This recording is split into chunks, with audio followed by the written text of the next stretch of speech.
These oil are made according to the teachings of God in the Old Testament. And they work. And if you don't believe me now, call anybody who you know that he has demons. Call him now, here in front of the cameras. And let me just put one drop in my hands and see what's going to happen. Hey wadau maze, if you see Dr. Mwaka from Tanzania, you already know that this episode you need to approach with an open mind. There are some people, they can make you a friend with a jinn so that you can make money. This is Dr. Mwaka's second appearance on the show, and on the first episode we left so many unanswered questions on witchcraft. Even in witchcraft, when we are giving you something to go and do, yes, we're telling you, Nuia, say. You have to repeat it 21 times. You have to repeat it 33 times because the word creates. We also have questions that you sent that you'd like to hear Dr. Mwaka's thoughts on. We shared a video of you on TikTok and people were like, oh, Dr. Mwaka's ring, Dr. Mwaka's ring.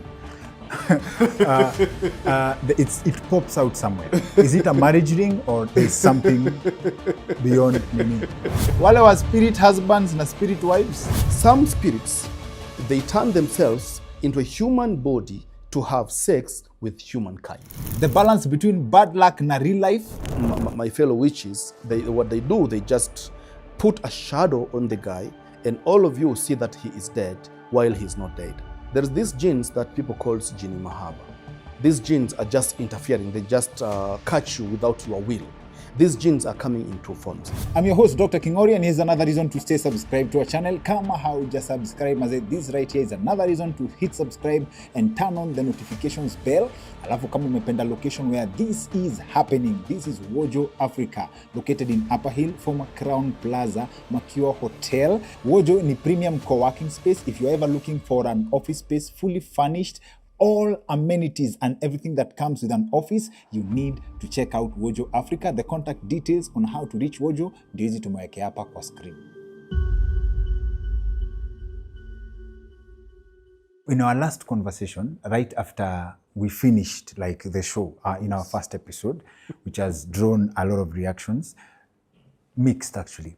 You tell me something offset about a lesson you learned, a very deep lesson in 1998. And I actually put my friends on hook. I told my friends that we'll plan another episode. I'm glad you made time for us again. I told my friends that we'll plan another episode. We'll sit down with Dr. Mwaka. And there's a story he told me that I'll not tell you. I'll have him share it for the rest of us, and the rest of the people to also get it firsthand about people who came to you in 1998. And it's how your father also response that teaches you a lifetime lesson. Please, tuanzie hapo. Tell us what this was about. It happened in 1998. Yes. At that time, I was very young, energetic, full of knowledge, the thing that you're calling witchcraft. But at that time, I was very knowledgeable and trying to do everything.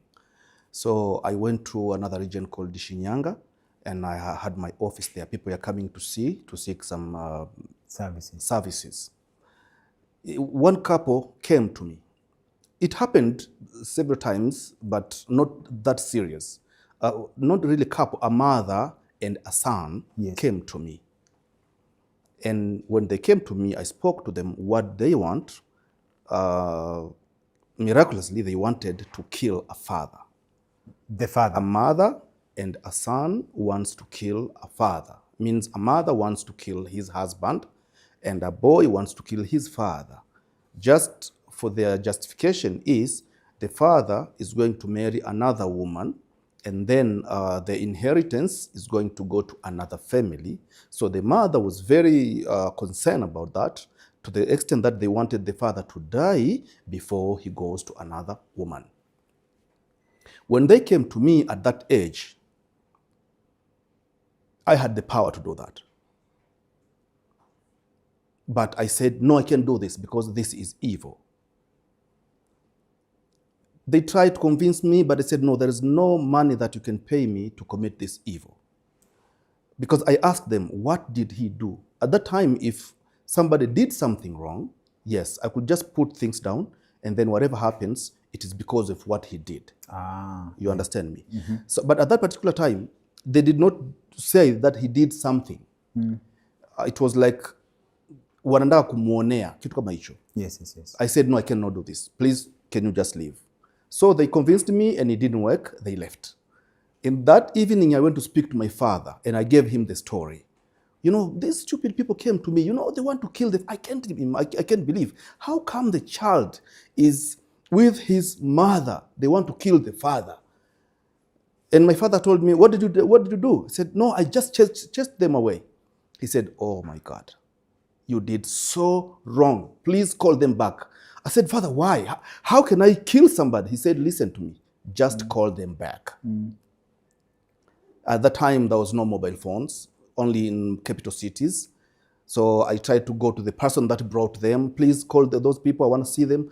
It took like 3-4 days. Then they came back to me. Yes. Then I gave them an appointment. Come and see me tomorrow. Then I went to my father. Okay, those people, I have an appointment with them already. What do I do? He said, okay. You see, they come to you because they want to kill somebody.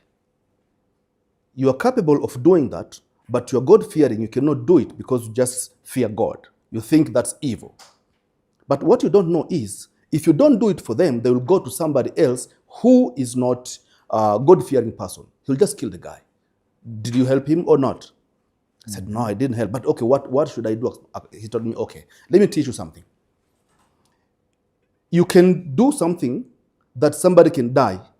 I said, yes, Father, you know that. You're the one who taught me that. Yeah, okay, now this is what you're going to do. Call them, ask them to pay you money, but when you're giving them the medicine to go and kill the father, but it's easy, it's just making something like a horn of a goat. We put something inside, go put somewhere, when the guy cross, done. I've had that before.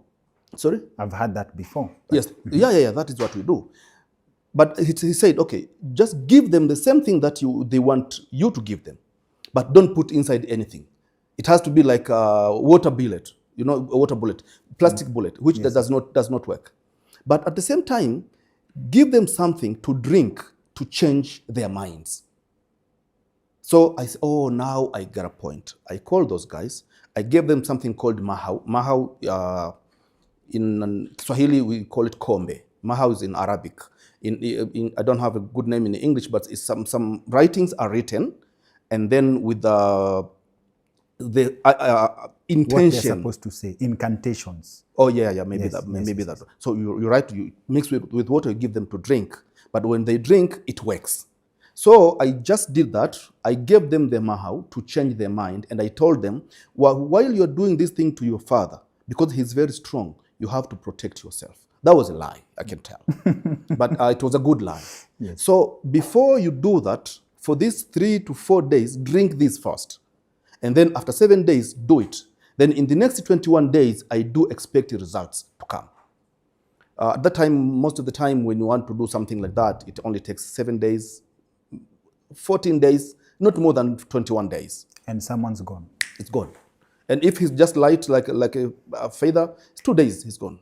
Sometimes like that. So I said, okay, drink this. After 4 days, go put this under the tree where the guy can pass through, and then wait for 21 days and you'll come and give me the results. They started drinking. Then I went to my father. I did what you asked me to do. He said, yes, now relax. Now you have helped the guy. I waited for 7 days. It went to 10 days. They came. The mother came. But I wasn't around. I was in Mwanza. Then I came back after another 2 days. The son came. I listened to him. He was like, we have discussed with my mother. We think if it is possible, why don't you just make him just disappear? Not die. No, don't let him die. If it's possible, we just make him disappear. I told him, okay, let me think about it. And I went to my father. He said, yes, your things are working. It came from wanting him dead. Now they want him to disappear. Yes. Meaning they have already felt some pity in them. I said, okay, I'll do that. But if you want me to do that, you have to pay me more. They said, no problem. At that time, they paid me 500,000 Tanzania shillings. It was a lot of money at that time. Yes. A lot of money. 1998. After a week, the mother came. The same story. You see, we have thought about this. If he dies, sometimes it's better he just stay, but he doesn't get married to that woman. Can you just help us? He forget that woman. So the story changes. Oh, yes. I said, okay, no problem. I went to my father. He said, you did well. keep giving them more. Then I asked for another money, and then I gave them more how to drink. To cut the long story short, in the end, they came to say, listen, can you please help us? The guy, even if he get married, but he doesn't forget about us. Ah. You get a point? I get the point. I get the It point. came from wanted him dead, Yes, yes, yes. to wanted him disappear, Yes. to wanted him stay but not getting married to a woman, to but get married to a woman but not forgetting us. So at that particular time, I went to my father and he said, now you helped the guy. Because if you didn't do this, if you didn't change these people's minds, they would have gone to someone else who is stupid enough to do the job. If he's going to, if he's paid, he will kill the guy. So you thought you helped the guy for not killing him, but someone else could have killed the guy, and then you did not help him in the first place. So at that particular time, I learned a very big lesson, but using the knowledge that I have, like, okay, instead of doing something harm, or instead of harming somebody, you can change this guy who want to harm somebody to not harming the guy. That is where they said, witchcraft is a knowledge, and you can use that knowledge whether in good way or in evil way. Just like having a pistol. Yes. When you have a pistol, you can just defend your family with it, or you can just go around and shoot everybody. It's you. It's not a pistol. The pistol does not have any problem. Whenever you want to shoot, it shoots. So witchcraft is the same thing. It's just a knowledge that you can use in either way that you want. If you want to use it in good, you can use it in good. If you want to use it in evil, you can use it in evil. So I'm telling and I'm trying to ask my brothers and sisters, if somebody comes to you so that you can harm somebody, not even by using witchcraft, even for the words, try to change him, try to change her. You know, King Ori is 1, 2, 3, 4, 5, bad, I want to do something. Why don't I try to convince him otherwise? It's very easy. So this is what we can do with the knowledge that we have. Okay. You know, that story, back in, I believe, 2002, I had a classmate from upcountry who shared with us a story. They lost their younger brother. Yes. And the word is that someone had tied something and he crossed. I remember his name was Ben. So Ben died because, and according to the brother who was my classmate, was because he skipped that. Yes. Like they saw something on the road, I think Tiju a rat, and then they crossed that, he crossed that and he died. Yes. So now the question is, when you say this thing has been tied and put somewhere, Yes. this person is the only person it will harm, number one, or if someone else crosses that, they also could die. No, it depends. Most of the time, it harms somebody who is intended, not an intended person. But sometimes, very rare cases, it is stuck somewhere waiting for somebody that is intended, and it was not given a sacrifice, a blood or something. Then after waiting, it can happen. It just grab anyone who passes. But very rare cases, but it happens. And it happens. This is taking us to another story. Like, you know, most of the people are being witched, are being bewitched. We just don't know, but we have been bewitched so many times. And these things that I'm saying that you just can put down or whatever, these are just symbols. I spoke on the other episode. Yes. The symbol that is put somewhere, it call the spirit to come there and wait for the one who was intended. Sometimes these spirits, they have their lies.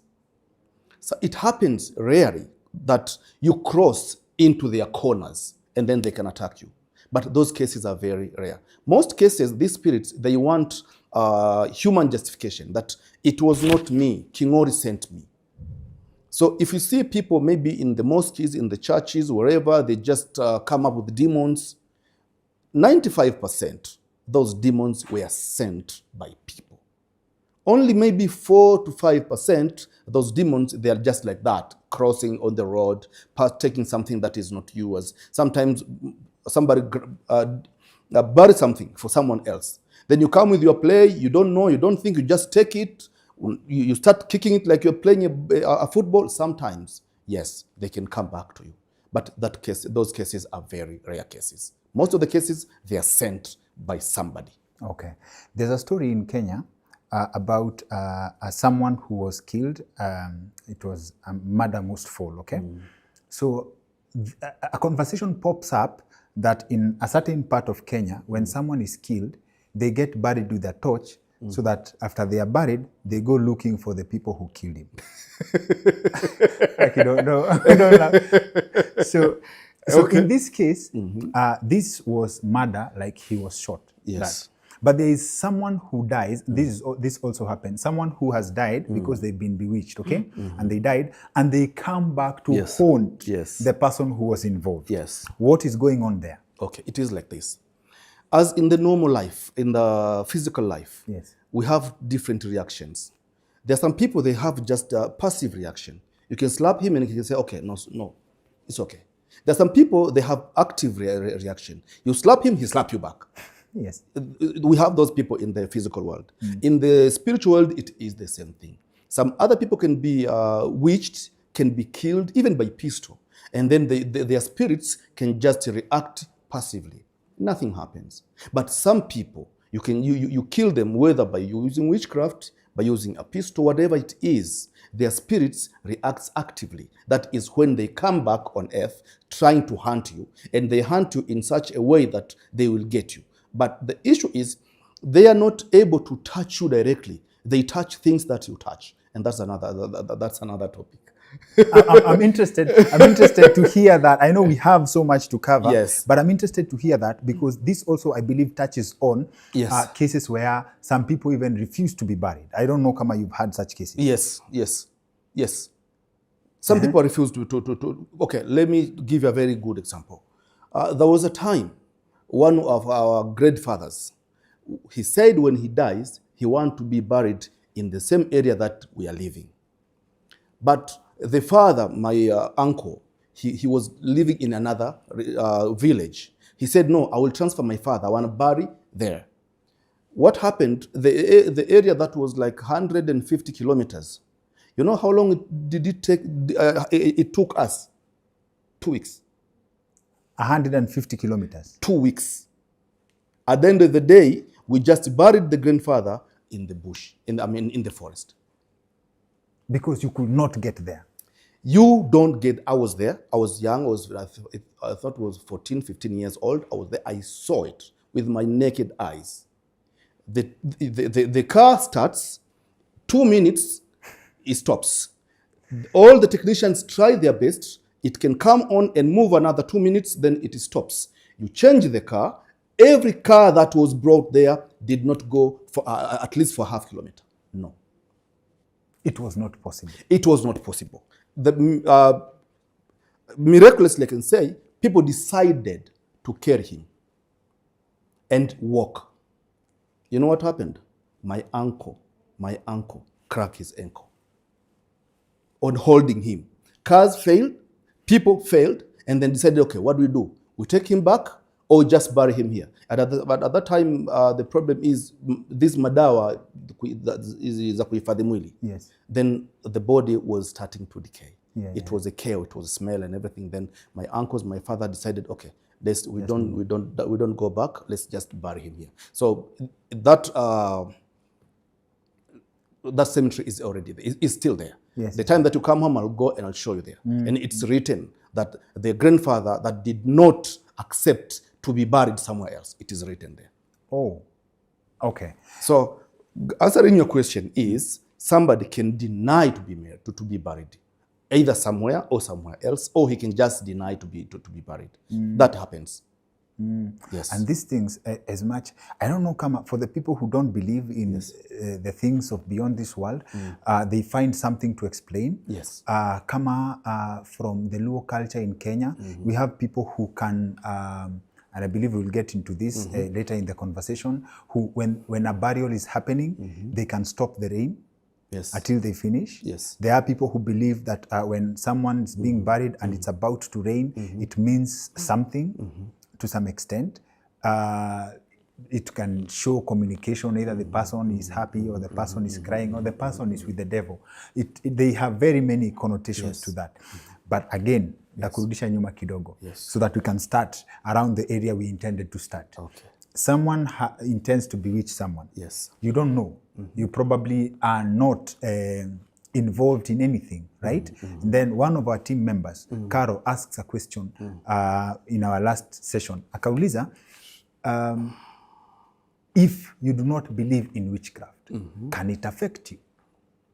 That's a very good question. Thank you. And that makes me to quote Dr. Mwaka. Salute. He spoke something that is really spiritual. You see, there are some things that needs belief. Some things needs action. If, what I can say is, God is working under principles and formulas. This is what Dr. Mwaka said. There's principles, formulas, and there's faith. There are things need faith. There are things they need formula and principles, no faith. So, I can ask, if you don't believe in God, can God do something to you? If you don't believe in God, yes. Can God do something? Yes, he can. Why? If you don't believe in him. Same applies. If you don't believe in witchcraft, then witchcraft can affect you. I can tell my brother, my sister, not believing in witchcraft does not help you anything. I can beat you. Just give me one reason for me to beat you. Sin. Just sin. Don't believe in witchcraft. Sin. Go and gossip and let me do my thing. I beat you. That's simple. Only two things can stop you from being bewitched. Two things. One thing is when your spiritual powers are very strong. I don't know from where, but if your spiritual powers are very strong, all spirits that are sent to you, they fail. They can't attack you. Or when you are saint, I can say you don't sin. Because the sin is, I said in the previous episode, when you sin, you're opening up a door for the devils to play with you. Because they have now a justification that umechokoza watu. Umekosea. Yes. Wewe unasema unamwamini Mungu, mbona umefanya dhambi? Yes. You said you believe in God. Yes. You said you fear God. Yes. Why did you sleep with that man yesterday? So you're hypocrite. They beat you. That's simple. So your defenses are low. No defense. There are some time there is no defense. When, for example, a woman sleeps with somebody's man, or a woman sleeps with a husband of another woman, at that particular time, before he went to shower, no defense at all. After showering, at least before he goes to repent, low defense. If he repents, at least his defense comes to the state that it was there before. Okay. Now, this is what I want to share. Most of the people that we see are being witched. Why I'm saying this is, let me put in a physical world. Most of the people are smoking cigarettes. Because there's two ways of smoking cigarettes. By smoking yourself, by smelling somebody who has been smoking.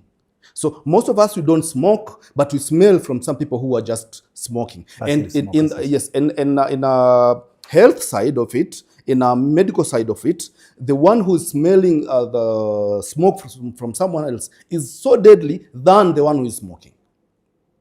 That's in the physical world, in sense world. Yeah. We are calling him a second-hand smoker, yes, or second smoker, or passive smoker. Yes. So, in the spiritual world now, these people who are playing with witchcrafts, it's like people who are drinking and smoking. They just do it every day. Sometimes having fun, sometimes testing their things. I got another knowledge. Does this work? Oh no, this is not. Like computer programmers, they see a good language, they try it to code. So they do that every day. And they don't try to the trees, they try it to people. So most of the time, we are being witched. Only thing that can stop us from being witched is when we don't sin, or when our spiritual powers are higher. But otherwise, we are so much bewitched. But I'll tell you from my own experience. I receive people like every day, a lot of people. And if you hear from them, everybody wants to bewitch somebody. Take an example of a boss. You have 10 employees, right? you have your parents, you have a wife, you have a side woman. You know what's happening? Let me tell you guys, I rather open you up so that you can know what to do. The wife is trying to bewitch you so that you will not go out to another woman. Our women do that every day. Every single day they do that. Our employees, they bewitch us so that we will not kick them out of the job. Others are bewitching us so that they will get the promotions, and they are doing that every day. I invite you to my home one day, and you will listen to people what they are telling to me. You know, someone mentioned, okay. Someone mentioned to me that there are people who do business, and this was in a very informal setting. Yes. At mechanics that open their garages with some medicine to attract customers. Yes. Things they do have. These things work. Yes.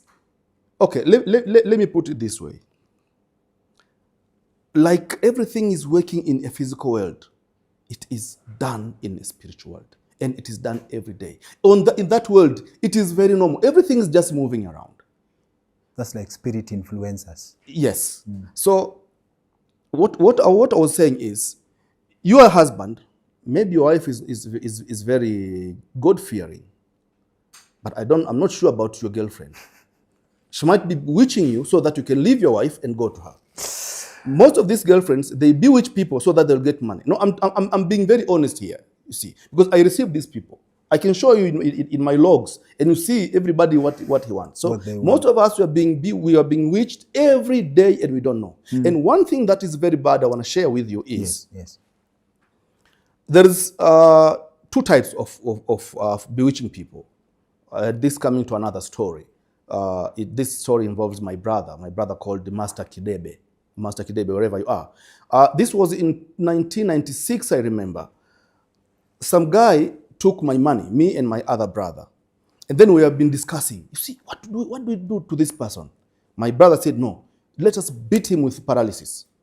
No, okay, this is it. You know, when you're young, you're not wise enough, and you have that much power, you just misuse it. You understand me? So we're discussing like it's just a normal thing. Let us do something so that he gets paralyzed. Our big brother came, this Master Kideb, he's in Oman right now. He said, no, listen, you're very young. If you beat him with paralysis, he dropped down after 5 days. They will take him to a witch doctor, to a spiritual healer or traditional healer to heal him. What you need to do to him, not about paralysis. Do something that is called Mkosi. Mkosi in English, how do you call it? Bad omen. Bad omen. Yes. Okay. Let's do it bad omen on him. Why? Because he is not going to realize. If he gets lost, he will think it's very normal.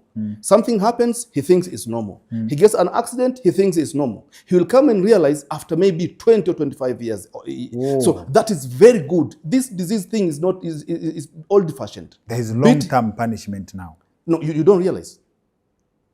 You think it's just God's plan. You get an accident, you say, oh, it's God's plan. You get lost on business, you say it's God's plan. Everything happens, God's plan. So most of the people have been witched and they think it's just normal. And that is why I'm saying, as we're supposed to do our physical checkups, like every year at least, or after every 6 months, I'm talking about physical, do an X-ray, ultrasound, to check our health. We're supposed to do that at least once in a year because some diseases are just staying in our bodies and we'll come to realize when they are already chronic. I'll advise people also to do spiritual X-rays after every some period of time.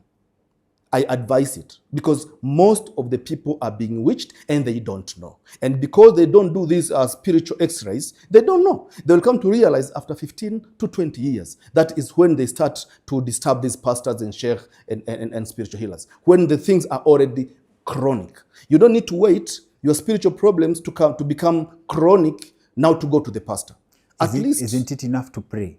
Sorry? Like, isn't it enough to pray? Like you said, that people who pray and who are true to the word are protected to a higher level. Yes. Right? Yes. Is it enough to pray?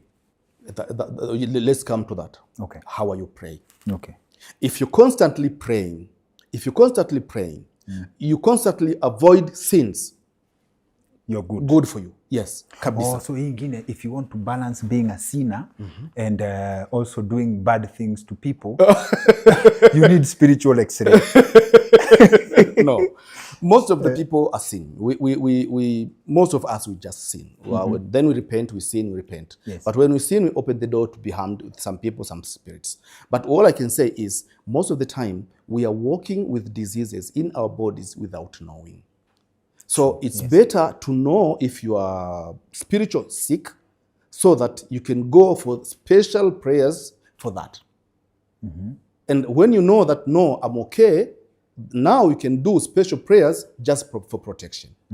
Okay. Just it's in normal physical world. Sometimes you can use some supplements just to defend yourself, to make sure that your body, your immunity is very strong, you don't get sick. But sometimes you have to be diagnosed and see if there is something. So you just treat that first and then use some supplements as additional. So in spiritual world, it has to be the same. When I walk around, I can tell, when I walk around, I see most of the people with the symptoms of being witched. And sometimes witches, they don't have that bad intention. They're trying their machines. They're testing their machines. Sometimes they are playing like any other people are playing. So that is always happening in our lives, like daily lives. Not all bad luck is just pure bad luck. Not everything is pure everything. I said, there is two sides of the coin in everything. When you get sick, even a heart attack. Okay, I can give an example. If I take, let's say, end of the cow's horn, and I put inside garlic, just garlic, and a needle, okay? And I tied up with a black cloth and black thread, put down, put over a pot, just a pot. Yes. If I can put blood on that horn, I can ask him to come and touch your heart. And what happens is, okay, when we go to Goma, you'll see it. I just put it there, I cover it up, I send it. When I remove the cover, it's gone. When it's not gone, I have to put more blood and cover it again. And when I open, it's gone. When it's gone, in not more than half an hour, we'll hear Kingori has got a heart attack. You see? Yeah. Only it's not going to work only when your spiritual powers are strong. I will come later, open, and find it is there, and it is looking at me, knowing that, oh, it has been failed. So in that case, what I can say is we are living in a very dangerous world. So we have to be closer to God. We have to try to decide to be as close to God as possible. Because if we don't, we are living with witchcraft effects, and then they become very, very, very chronic. At the end of the day, we suffer. Treating something very small takes you years because it is already chronic. So, I'll ask you something. I believe they could be unrelated. Yes. Right? But I'll start with some of the feedback we've received on the show. Yes. Are there people who, and I think I saw this on TikTok, because we shared a video of you on TikTok, and people are like, oh, Dr. Mwaka's ring, Dr. Mwaka's ring. It pops out somewhere. Is it a marriage ring, or there's something beyond Nini? I want to tell you a story. Okay. After, as in... No, it's not. It's not a marriage ring. It's just a companion ring. It's a companion ring. Sour. People actually, and people are very serious. I paid attention because I saw like, hey, Dr. Mwaka's ring. Oh, that ring. Like asking questions of like, I believe they will be interested to know what the ring is about. Yes. So now, fast forward. I interact with something. I believe this is in around 2009, 2010, when I heard in church that there are pastors who have powers to cast out demons, right? But it's not by the power of God, okay? And the explanation was that these preachers go and make a covenant, and they get a certain kind of ring that gives them power above certain demons. And when they speak, They are above in command and they can cast out demons, right? And then the sacrifice for that, I'm told, was either in August or December. They were supposed to sacrifice 2 children. That's the price for the power of the ring. Could there be any truth to that? Yes, there could be some sort of truth, but not exactly as you are saying. There is different uses of these rings. There are some rings that their stones are associated with zodiac signs. That if you are Aries, this stone is good for you to bring good luck, to make you healthy, and something like that. So some people are wearing rings just for those reasons. Yes. There are some people are using rings to represent some spirits. Yes. There are people are using rings to represent some powers. Okay. But the term of sacrifice depends on how this guy entered a covenant with their particular spirit. For example, there are some spirits I can just ask them and they will not ask me anything because of what I've been doing in the past few years, because of the powers that I might have above them. But all I know is, this is what I know with experience. Most of the rings, if they are powerful rings, it's not only about casting demons, they cast people. Okay. Rings. Okay. This ring, for example. Yes. There is a way of making you a ring. Yes. Whereby when you wear that ring, you go to ask something to somebody, he cannot say no. He will go and regret later. That's okay. But in front of you, he cannot say no. These rings are made. We just make them. Very normal. Like, listen, you have this ring. There are some sacrifices, but the sacrifice that the guy has to give whatever, no. That's not the case. Maybe on his side, yes, but in the area that I work with, the spirits that I have a companion with, as I said in the previous episode, some spirits are just friends. When you're a musician, the music spirits will like you. Wherever you go, they just go with you. And you can't imagine, wherever there is a music somewhere, you'll be surprised. They'll take you there. You'll just notice there is music somewhere. When you're a drinker, these drinking spirits will be close to you. They'll be your friend. They boast themselves that you are their friends. And they will show you where to drink. Utakosa hela zote, so hela ya kunywa. These spirits, sex spirits, they love sex. And there are some, I'm always saying, there are some they like to see physical porn, human porn. So when they come to you, they are your friend. Whatever woman you approach, she says yes. It's not you, it's them. It's not that you have game at nini. I'm saying. Ni mashetani. I'm saying there's 2 sides of the coin in everything. Maybe you might have that game, but I'm talking about the spirits that are there. When they come to you, there is no woman will say no to you. Simply because they want you to get her so they can just come and watch. That's a very consoling statement. Now, for the people who don't have sex, you are not arguing. now coming back to the ring. Yes.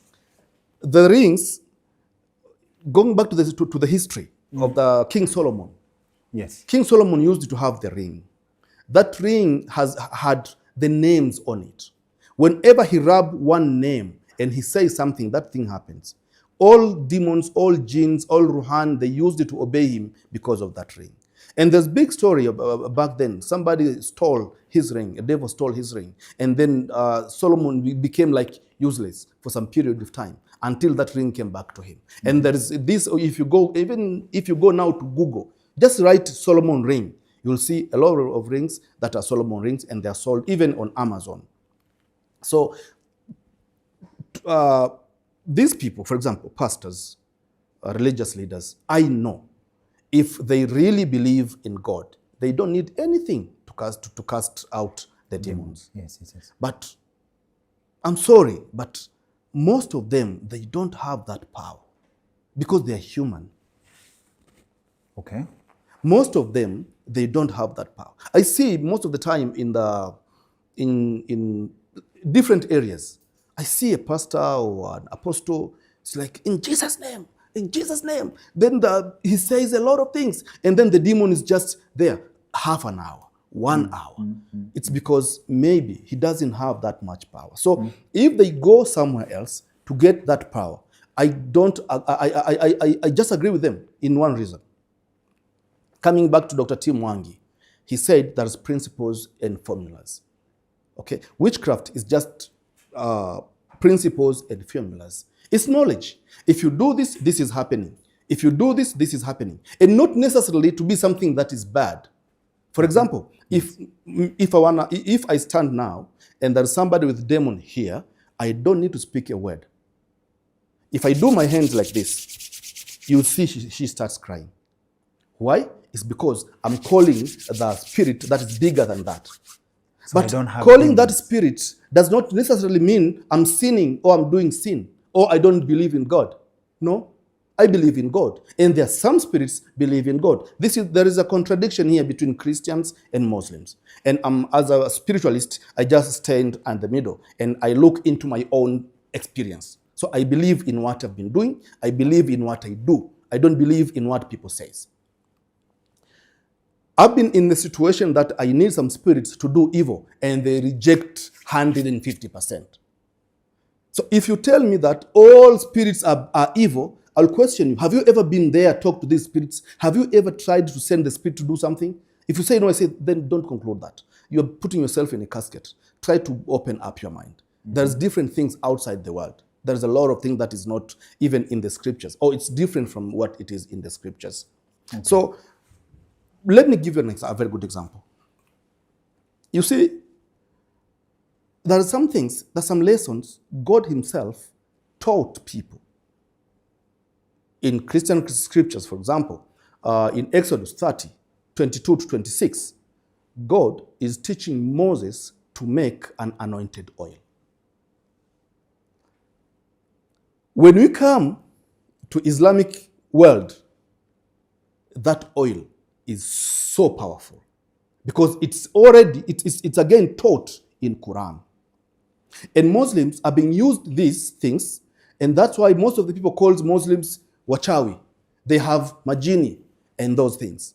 But simply because Christians, we neglected formulas and principles. We went to the New Testament where it's only belief is needed. The only problem is, do we have that belief? Because on Exodus, if you go to Google right now and just Google Exodus oil, that's the oil that God taught Musa to make. And everything that is touched with that oil will be holy and will be anointed. Everything that is touched with that oil will be clean and holy. Jews are using that oil in their businesses, in their things, to clean their things, to do their things. Because it is a principle. When you come to New Testament, say, no, those things are just Old Testament. Now we just need to believe. But the issue is, who said God changes? God does not change. God is him then, now, and after. The behaviors that he used to have, he has now, and he's going to have tomorrow. That is God. That's the God that I know. God does not change. Because in God's hands, in God's eyes, we are nothing. The time that we spend on earth is nothing. It's like we are put here in his hand, the entire universe. But the preaching of the New Testament says that when Jesus died on the cross, yes, and his blood was spilled, yes, it was a sacrifice that all debts have been paid. I can agree with you in that context. But if it is so, then why do we repent again? Why do we do sacrifices? Why do we do offerings? And if that's so, why do we still quoting all the Testament's lines? When you see in cars and everything, it's Exodus, it's Isaiah, it's everything. We boast ourselves with those lines, right? But to follow the formulas, no, we don't want. We are going back to Jesus. But to the lines and everything, we refer to the Isaiah numbers and everything. I can say that's hypocrites. I'm sorry, my fellow Christians, that's hypocrites. Yeah. All I'm trying to teach people is, you cannot go against the formula of God and expect to survive. It doesn't work that way. For those who knows forex trading, there's a saying says, the trend is your friend. When you trade against the trend, you are likely to make losses than prophets. When you believe in God, but you want things to happen against his formulas and principles, you are making yourself a loser. Because God has these principles already. God taught people what to do. Or is in Old Testament. Okay, let's say in Old Testament. Is Old Testament died? No. No, it is there. Okay. Do you really have that faith so that only blood of Jesus is enough? Let's be honest here. Let's don't be hypocrites. Do we really? Because I can tell you one thing. We all follow Jesus, right? I'll ask you. When a guy asked Jesus, what should I do to inherit the kingdom of God? He said, go and sell everything of yours and then follow me, right? What did you sell? You want to follow? You followed Jesus. What did you sell? That was what he said. Go and sell everything, then come follow me. We don't sell anything. We want to follow him with our pockets, with our jobs, with our houses, with our everything, and then we tell that we follow him. That is hypocrites. I will say, if you are following the teachings of God, that cannot be a sin. If you're making things out of the teachings of God, it doesn't matter it is in the previous Testament or in New Testament, I don't see a sin. So I'm telling pastors and apostles, if somebody is accusing you for using the knowledge, especially the knowledge that is obtained in the Old Testament to cast these demons, my brother, keep doing it. Only God is the judge. If your intentions are good, if you're using the knowledge from the Bible, Old Testament, you are not doing sin. Just do it. Because in the Old Testament, there is knowledge, there is principles and formulas. In the New Testament, I don't argue with it. There is faith. It's only faith. You believe it, it comes. But do we really have that faith? Because you can't lack both. You just don't take formulas and principles. And then you don't have faith. So you are missing all of them. This is not how it works. So nowadays, I was speaking about Exodus oil, for example. It has a very big market. Let me show you an example. I'll show you. Here. Exodus 30:22. This oil are made according to the teachings of God in the Old Testament. And they work. And if you don't believe me now, call anybody who you know that he has demons. Call him now, here in front of the cameras. And let me just put one drop in my hands and see what's going to happen. Now, that's why I'm saying we just abandon the Old Testament because there is New Testament, but we don't have enough faith to go along with New Testament. You understand? So for the pastors and apostles who believe in Jesus, you have that power to cast demons. Good for you. I like it. No problem. For those who you know yourself, you don't lie to yourself that, do I have this? You say you have a faith and you have another woman outside the marriage. And then you lie to your people. You are not lying to your people. You are lying to yourself. Then use the formulas and principles that God taught his men. And then things are going well. That's why you can see the Jews community, they're prospering every day because they're still considering the Old Testament. They didn't go with the New Testament. Yes. Okay. Most of the Jews, they said, that nigger, they called Jesus nigger. That guy, he said he was God, whatever. That is what they say. I don't blame them because not all generations accepted the prophet at that particular time. Even Moses was not accepted by Israelis. Some just accepted him. And then when Jesus came, some did not want Jesus. They stayed with Moses. And when another prophet came, some did not accept him. They stayed with the one that they used to have.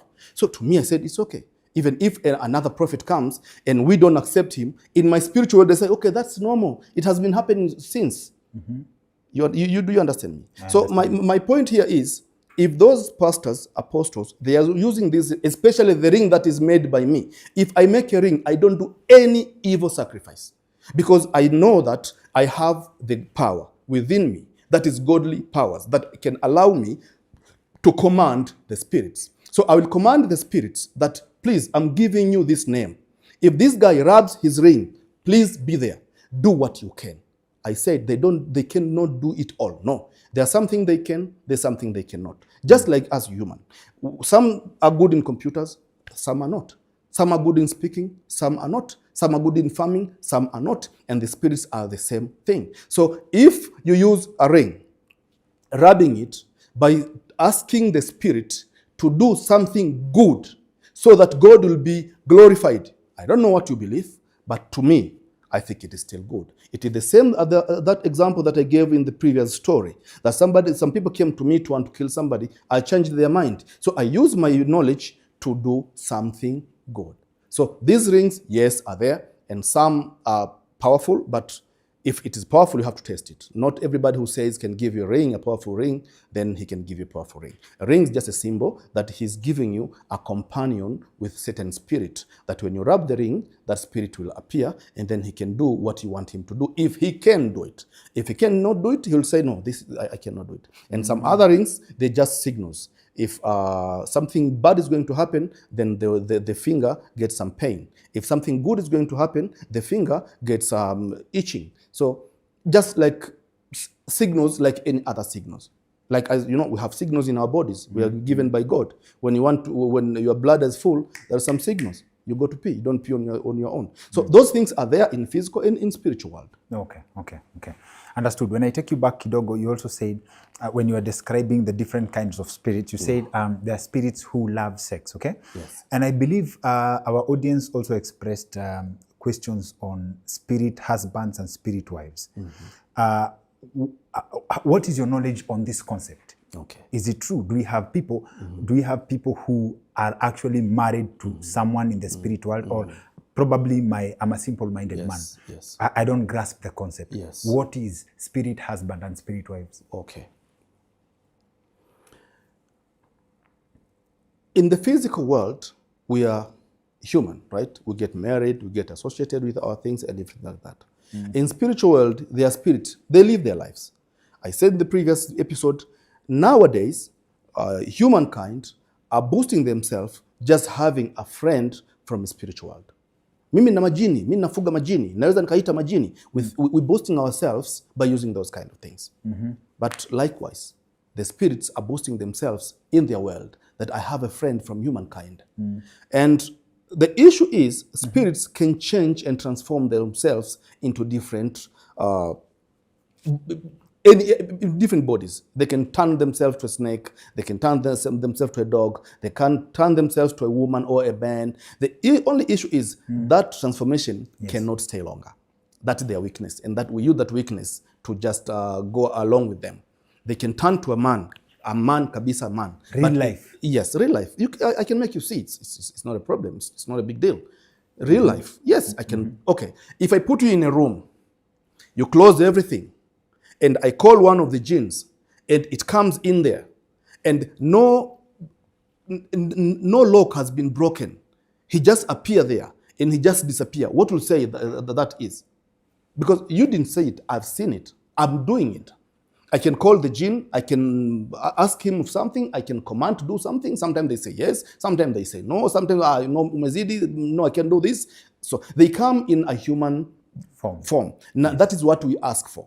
I remember one of my young brothers, he got crazy because he wanted to call a jinn and he did not say to come in which form. So it came in a form of a rock. That is what he came to explain after he's been treated, but he stayed to be half crazy for the whole life, till now. The stone came to that room, left only a space for him.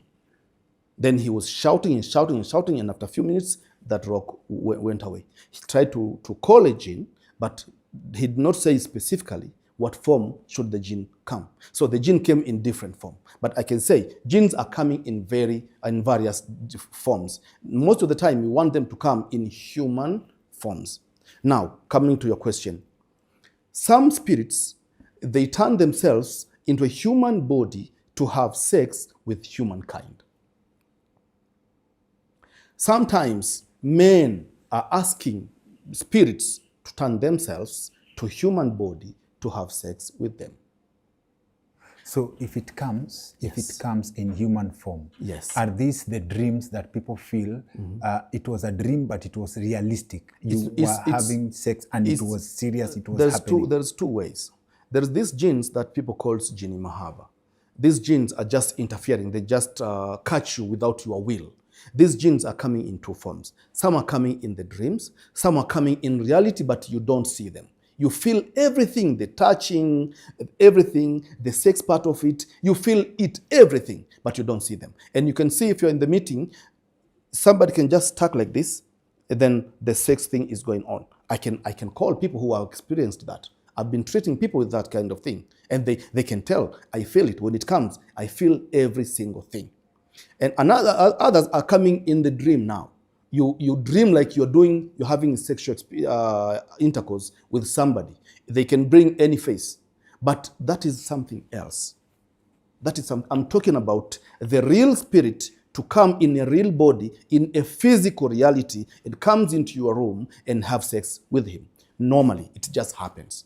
And okay, in that time, that growing age, okay, this is very funny. You see, I see now these young boys, they are looking for these sugar mummies. You know something? Yes, sugar it's mum. a big deal. Yes, yes. When I was growing, we were looking for sugar mummies from genes. Okay, it is like this. There is certain verses in scriptures. I'm talking about Islamic scriptures. Yes. When you recite them at a certain number, in a particular time, in a certain way, these genes comes. So most of the time, it takes something called riyadha. If you are Muslim, you'll know that. You go into the riyadha, then you call some certain genes, and you choose, I want the gene that can transform into a woman to come to me because I want money. At that time, we believe that the women from genes can bring you money.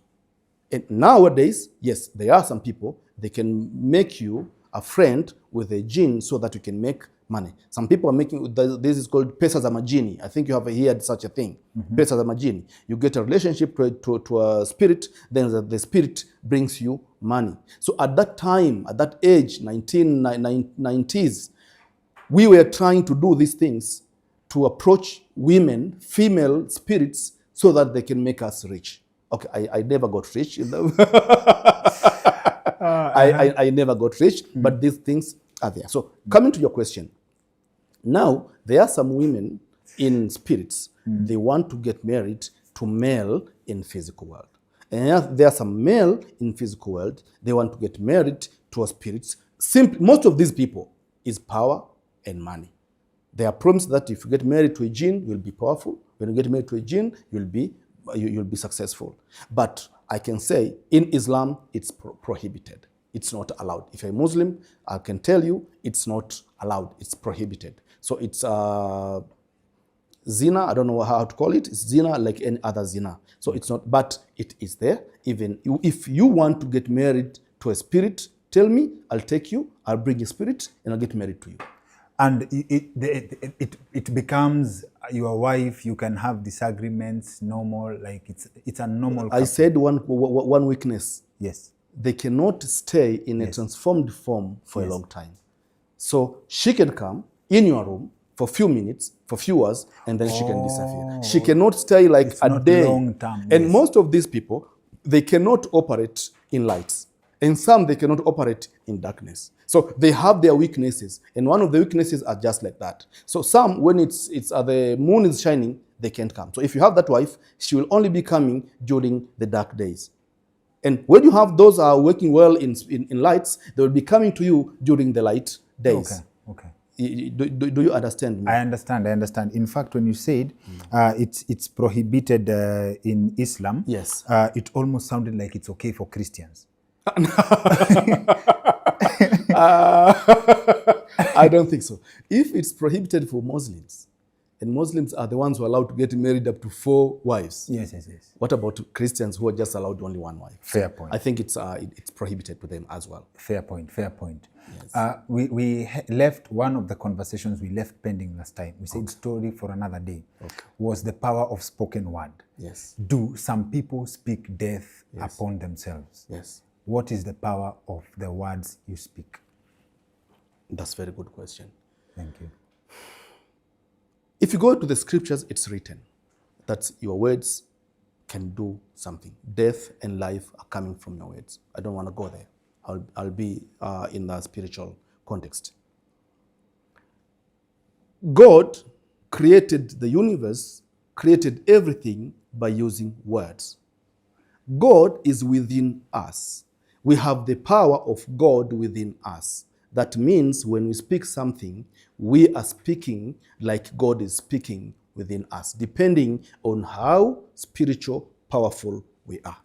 But let me take to the science point of it. There is this guy called Masaru Emoto. This guy conducted a research, and he spoke good words on water. Yes. And he spoke awful words on another glass of water. Then when the water was left to settle, not left to settle, frozen. Yes. They see with the microscope there was the different patterns. There was a very good and nice patterns on this word that was spoken good word. You can go and Google, and that research is there. You know, when I say research, the research is there. And there was awful patterns in the water that was spoken awful words. That's the research. Just go and Google for yourself. But let me come back again. When you speak something good, you will feel good. When you speak something bad, you will feel bad. Words and the universe all are just vibrations. Somebody hears following some vibrations. How my voice comes to your ear and you hear is through vibrations. The universe works through vibrations. So whatever you say, the universe always say, okay. Whatever you are saying to yourself says, okay. I can't, he says, okay, you can't. I can, the body says, yes, you can. I'm talking about you and you. You in a physical world, when you say, I can't do this, you in a spiritual world say, yes. So what I'm saying here is, there is a very big power of words. That's why, even in witchcraft, when we are giving you something to go and do, we are telling you, Nuia, say. You cannot just do it without saying anything. No, you have to say, I want Dr. Kingori to get an accident. I want, and sometimes we're saying you have to repeat it 21 times. You have to repeat it 33 times because the word creates. So I can say, if we leave the scriptures, when you are saying something bad to somebody, and this is another thing, something bad can happen to you as well because your brain does not know how to interpret the good word or bad word spoken to someone else and spoken to you. When you speak something bad to someone else, it's likely to happen to you too. If you speak something good to somebody, it's likely to happen to you too. So when you bless somebody, the blessings come to you. When you curse somebody, the curse comes to you. And that is happening every single day. So to answer your question is, we are supposed to learn to use our words very carefully. We are supposed to learn not to mention bad words to our children, to our wives, to our husbands, to our co-workers, to anybody. Not because when you speak something bad, it's going to happen to him. No. If you speak something bad, it is likely to happen to you too, because the word has got the power of God, because God is within you. Thank you for that submission. They now brings a conversation on the difference between revelation and prophecy. Yes. There's in 2018, I went to see someone at a hospital called Mbagathi. And I was fascinated, or rather I was shocked by humans and business. Okay, shocked is a strong word, but I was curious about the nature of business, that outside the hospital, they had coffin shops. Yes. Okay? So I walked into the coffin shops and I started, there were two things. The reason why I asked the questions of spoken word. That 2018, two things happened. In that hospital, when I was leaving around 6 p.m., I never forget I saw a bed and there was a woman there and people surrounding the bed and she was like almost screaming. She wanted to scream, right? So when I left, the next morning I come, I'm told, by the way, a few minutes after you guys left, the woman died. Okay? So I carry a very interesting question in my head about the last moments of a human being, okay? The person I was seeing in this hospital decided to leave the hospital because people were dying in that ward so much. She said she's not staying there. People die every day. She's alive and very healthy today. Okay. Right? Alive. And I was one of the people who asked myself, wow, you want to go out of hospital and this is where you can get help? She said no. She's walking out. People are dying there. Yes. Back to the coffin shop. Yes. I asked a question. I asked a lot of questions. And one of the ladies who was selling that coffin shop told us, and this is where a word comes in. She tells us that a man walked into the shop and admired a coffin and said that if he dies, he wants one just like that one. The lady tells me that it did not take 2 weeks. They came to buy a coffin just like that one for that man. Yes. He had died. Okay. For this man to say this, two things. The lady I'm telling you, I'm talking about, walked out of hospital and she said that ward people are dying. She's not staying there. She's alive and healthy. We thank God today. Very well, okay? And it's over 6 years later. Now we come to this other situation where a man in the same scenario came and booked, like sort of booked a coffin. For this man, was it that he sensed, his spirit sensed that his time was almost up, or by booking a coffin, he had signed his fate? Very good question. Thank you. Remember it. I want to give you a small story. If I forget your question, then you'll do it again so that I can answer it. Okay. This story answers the question. When we were growing up, we have been taught different ways in the knowledge, the one you called witchcraft. There was a day that we started to learn big things, and our father was saying, I'm going to teach you something, but you are not using it unless it is the proper time to use it. We said, how? He said, I'm going to teach you this thing. This can kill a person, but you never kill somebody until he's already dead. Then we did not understand. He said, go. The time that you're ready, come. My brother, Master Kidebe, remembers this. So it took us months. How? If somebody has done something wrong, I want to kill him. You say you have to kill him when he's already dead. How? So it took us months until the day that he comes and elaborated to us. He said, if somebody is healthy and well and he don't fight with anybody and you do something to kill him, when he dies, they will notice it is you. So you have to wait until he quarrels with somebody. That is when you do your thing. When he dies, nobody notices you.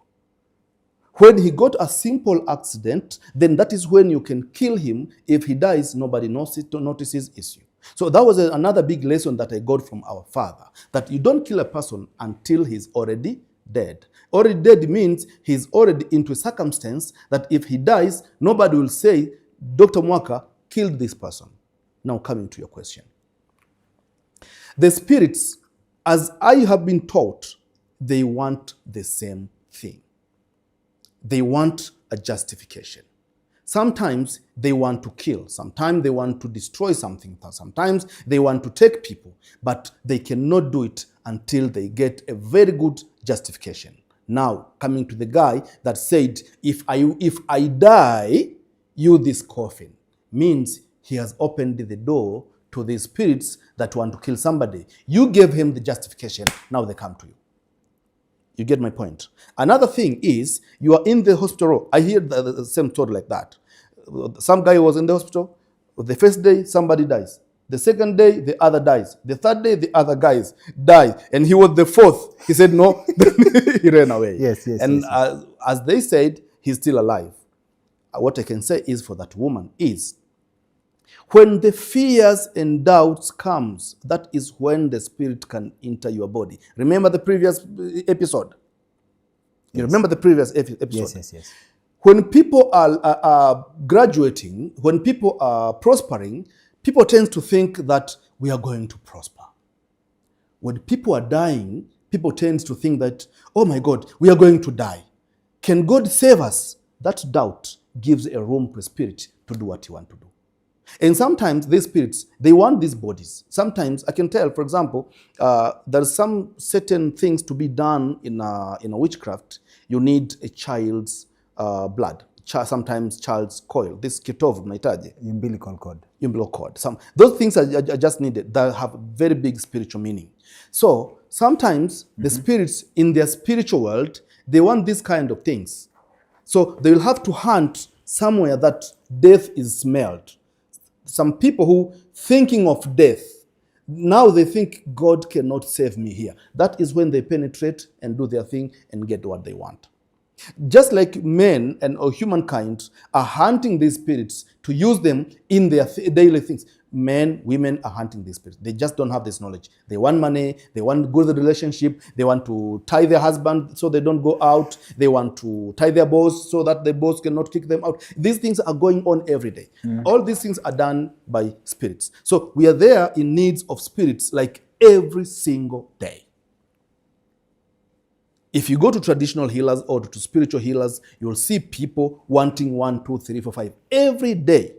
And that is for the help of spirits. So as we need spirits, they need us.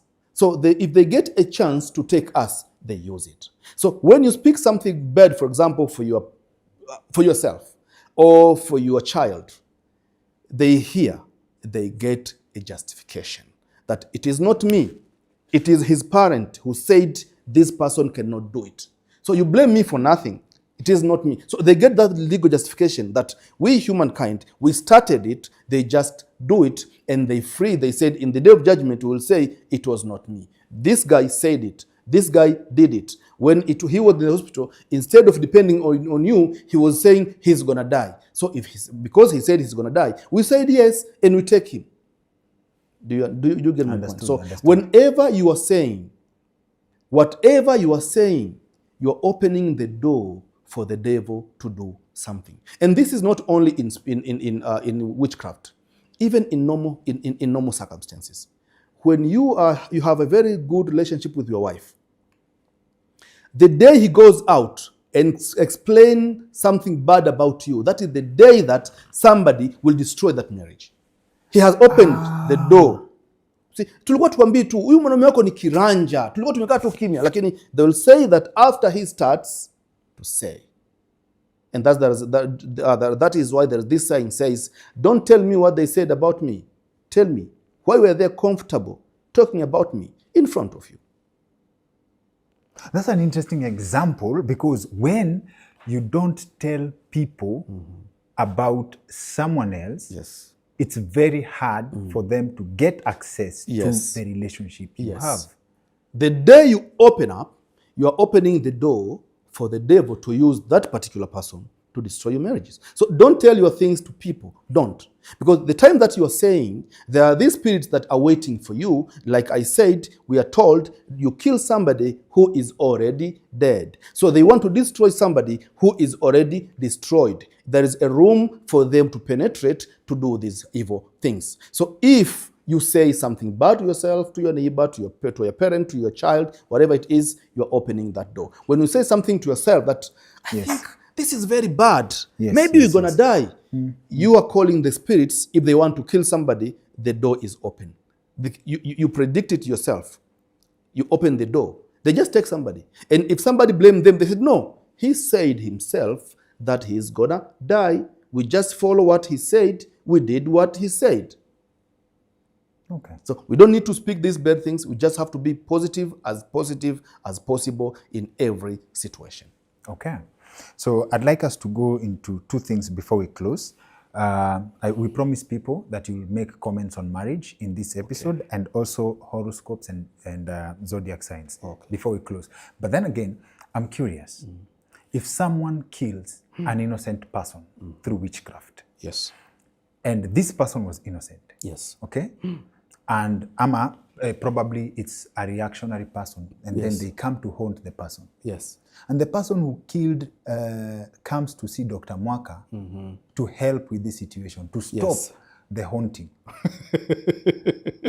What's going on here? Okay. What's going on is, it's depending on the power of that spirit that is hunting the guy and the power of Dr. Mwaka to battle with that spirit. If Dr. Mwaka is strong enough, that spirit can retreat sometimes and surrender. If Dr. Mwaka is so convincing, he can convince that spirit, like, listen, rest in peace, please. Okay, this guy did mistake, so why are you hurting him? If there is anything that you want, you can say. But I can tell, most of the spirits that have been killed without doing anything. And there is another story here, if I may put Please. it. There are some are killed, there are some are taken. Killing and take are two different things. And I'll be very clear here. Break it down. There are some are not killed, are just taken. So what they do, my fellow witches, they just put a shadow on the guy, and all of you see that he is dead while he is not dead. Then you take a shadow and bury it while the person stayed at home. So they take somewhere to do whatever they want to do there. No. Rudi nyuma kidogo so that I get this correct. Let me give you a story. One day, the guy was arguing with an old man that was in Oman. That old man said, listen, you are very young. I want to show you something. Let's go to your house. He took the guy to his house. The guy found that his relatives was crying that the guy was dead. And he was taken to the room, and he saw himself lying on bed, dead. And he looked at the old man. Old man said, shut up. And then they went away. After a few minutes, they came back. And when they came back, they said, you see, amepiga chafya, amefufuka. He wanted to say, shut up. The lesson was, we think we know things in this world. My brother, we know nothing. And that is said in the Muslim scriptures. When the scripture says, وَمَا أُتِيتُم مِّنْ عِلْمِ إِلَّا قَلِيلًا يَسْأَلُونَكَ عَنِ الرُّوحِ وَمَا أُتِيتُم إِلَّا قَلِيلًا. It means they ask you about spirit. Tell them, spirit is from the kingdom of God. And you have not given an education, but a little bit, a bit. Means, يَسْأَلُونَكَ عَنِ الرُّوحِ قُلْ رُوحٌ مِّنَ اللَّهِ تَعَالَى وَمَا أُتِيتُم مِّنْ عِلْمِ إِلَّا قَلِيلًا. That means, in this world, we think we know things, but we don't. There is a lot of things going on in the spiritual world that we don't know at all. So, coming to the question that you asked. I always forget the questions. I answered it already, but I want to clear it. You asked. Yes. As in, when you're negotiating with a spirit that has, you are giving an example between taken and yes. Killed. So, my point is, when you are taken, you are not dead. You will live until you die. When you are killed, you die. You die. Killing, sometimes they can even kill you by poison that you cannot see. When you're taken, it means you are alive, but you're not. You are alive, you are hidden. They have just buried a toy. That's happening every day. That happens every day. People are burying toys every day. And in our area that I'm living, before they bury somebody, there's some elders, they must come. Okay. And these people, when they take somebody, I can tell you, they don't take him away. He's there in the house. They are waiting. Will somebody notice? Will somebody realize that this guy is not dead? If they see somebody realized, they push the guy and he's like, cha! Ameamka, hakufa tena. When nobody realizes, that is when they take him away. You go and bury the whatever it is. Sometimes you bury an animal, sometimes you bury a goat, sometimes you bury a sheep, and the guy is away. This in normal life, they call it ndondocha, if you have heard of that. Ndondocha, these are the people who are taken. You think they are dead, but they are taken. In my villages, these people are used to farm, are used to work, and they work very hard. So these big witchmen, they have numbers of these people. So you see, they have a very big farm. there are few wakers, but in 2 days, you see the whole farm is found. Okay, no, it's not only like that. They can use these dead Kenyans people. only are limited to Dondosa. It's different. That is Ndondocha. No, it's different. Dondosa, what is Dondosa? Dondosa is different. It's for the devil, but it's different. I'll explain. Okay. Now, these people, not only they can take the people that you thought they are dead to go and farm, they can take you to go and farm. When you sleep, they can come. They put what I can call it is a spiritual drug that you wake up, you can do everything that they want, but you cannot realize. Until they take you back home, you wake up in the morning, there is dust and you're tired, and sometimes there's dust and matope and everything. And that is happening in real world. So sleepwalking is now a different... That is not a sleepwalking. That is, I can say sleep. Oh, you say sleepwalking, sleepwaking. I think both fit in this context. This is sleepwaking. You are waking while you are asleep. You are not really asleep. Okay. I've heard that thing before. This is in a spiritual world. There is a plant. A plant. If I put in your water and I give you now to drink in a normal life, okay? If you drink it 1 glass, I can take you wherever I want. You'll just speak stupid things. Or you can take me your home, give me whatever you want, take you back to where I want, and then I give you cold water. When you drink, now you become okay. That is this plant. It is there. This is not even spiritual. No. We have people in Kenya who claim to have been robbed that way. Yes. It's just plants. I cannot show you this plant because it's very dangerous. If you're not wise, some people are, some uncles of mine are now in jail. They used to take a woman. They stay with her for 2 weeks. They've been raping her. She's laughing. She does. Whenever the medicine comes down, they give her more. They stay with her for a long period of time. But bad thing is that woman was a police officer. Then yes, when she came in her sense, after that period of time, she said, no, something is not right. She went to her parents, speak to them. They said, no, you disappeared. So she started to track back what happened. Then she realized, oh, the end time that I was okay is when I was in those people. So they came, they get caught to the court, and then they have been prisoned. So I can say, not in a spiritual world. In a very physical world, there are some plants, when you drink, you just become hopeless. And you can do anything that I want. Whoa. So these men, which mean they use it in a spiritual world, they come to you, unless you are very strong. They take you, you go, you do their job, and then they take you back home, and the life goes on. Oh, so they are saving on workers. Yes, because they don't. Why should they pay workers? Because they have taxes. Workers all over the places. Whoa. Something I believe our audience would also be interested to know before we proceed to something else. Mm-hmm. You can either confirm or deny if it's a myth or it's something we make up in our mind. Okay. There's a narrative that runs around in Kenya that albinos, you know albinos? Yes. They're very hot cake in Tanzania. In fact, they are told, ukijaribu, if you cross the border like this, you are gone. Is that true? This has got a very big dialogue, but I'll say. Please. No. Yes. I'll say this. Yes. You know, some stuff are just belief, and some stuff are just reality. Yes. With albinos, yes, I can say, yes, most of it, yes, is myth. Because some says if you take albino's bone, you put in your business, the business prospers. I think the albinos will be very good businessmen if that is the case. See, so to my understanding, I cannot say no because I don't know what they know. I cannot know it all in this world. I know a portion that I know, but there's so many things that I don't know. To my knowledge, that is just a myth. And I can tell now, what's happening in Tanzania is there are some people, not only in Tanzania, even here in Kenya, in Africa, there are some people, if you just give them water like this and say, go just drink the water and wash your face and things will happen, they don't agree unless you do something miraculous. Until you do something stupid, that is when they believe. And I don't wonder because even Jesus himself, his birth was miracle, but people wanted him to do another miracle to believe him.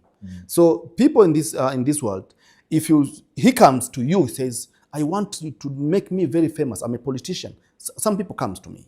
I want to win this election. I want to be better than the other. I want to, when I go on the audience and I speak, everybody claps. That's very simple. With the ring. Yeah. Listen. Let's do it one day. I'll prepare an audience, okay? And I give you my ring, and I say, speak nonsense, and see what's going to happen.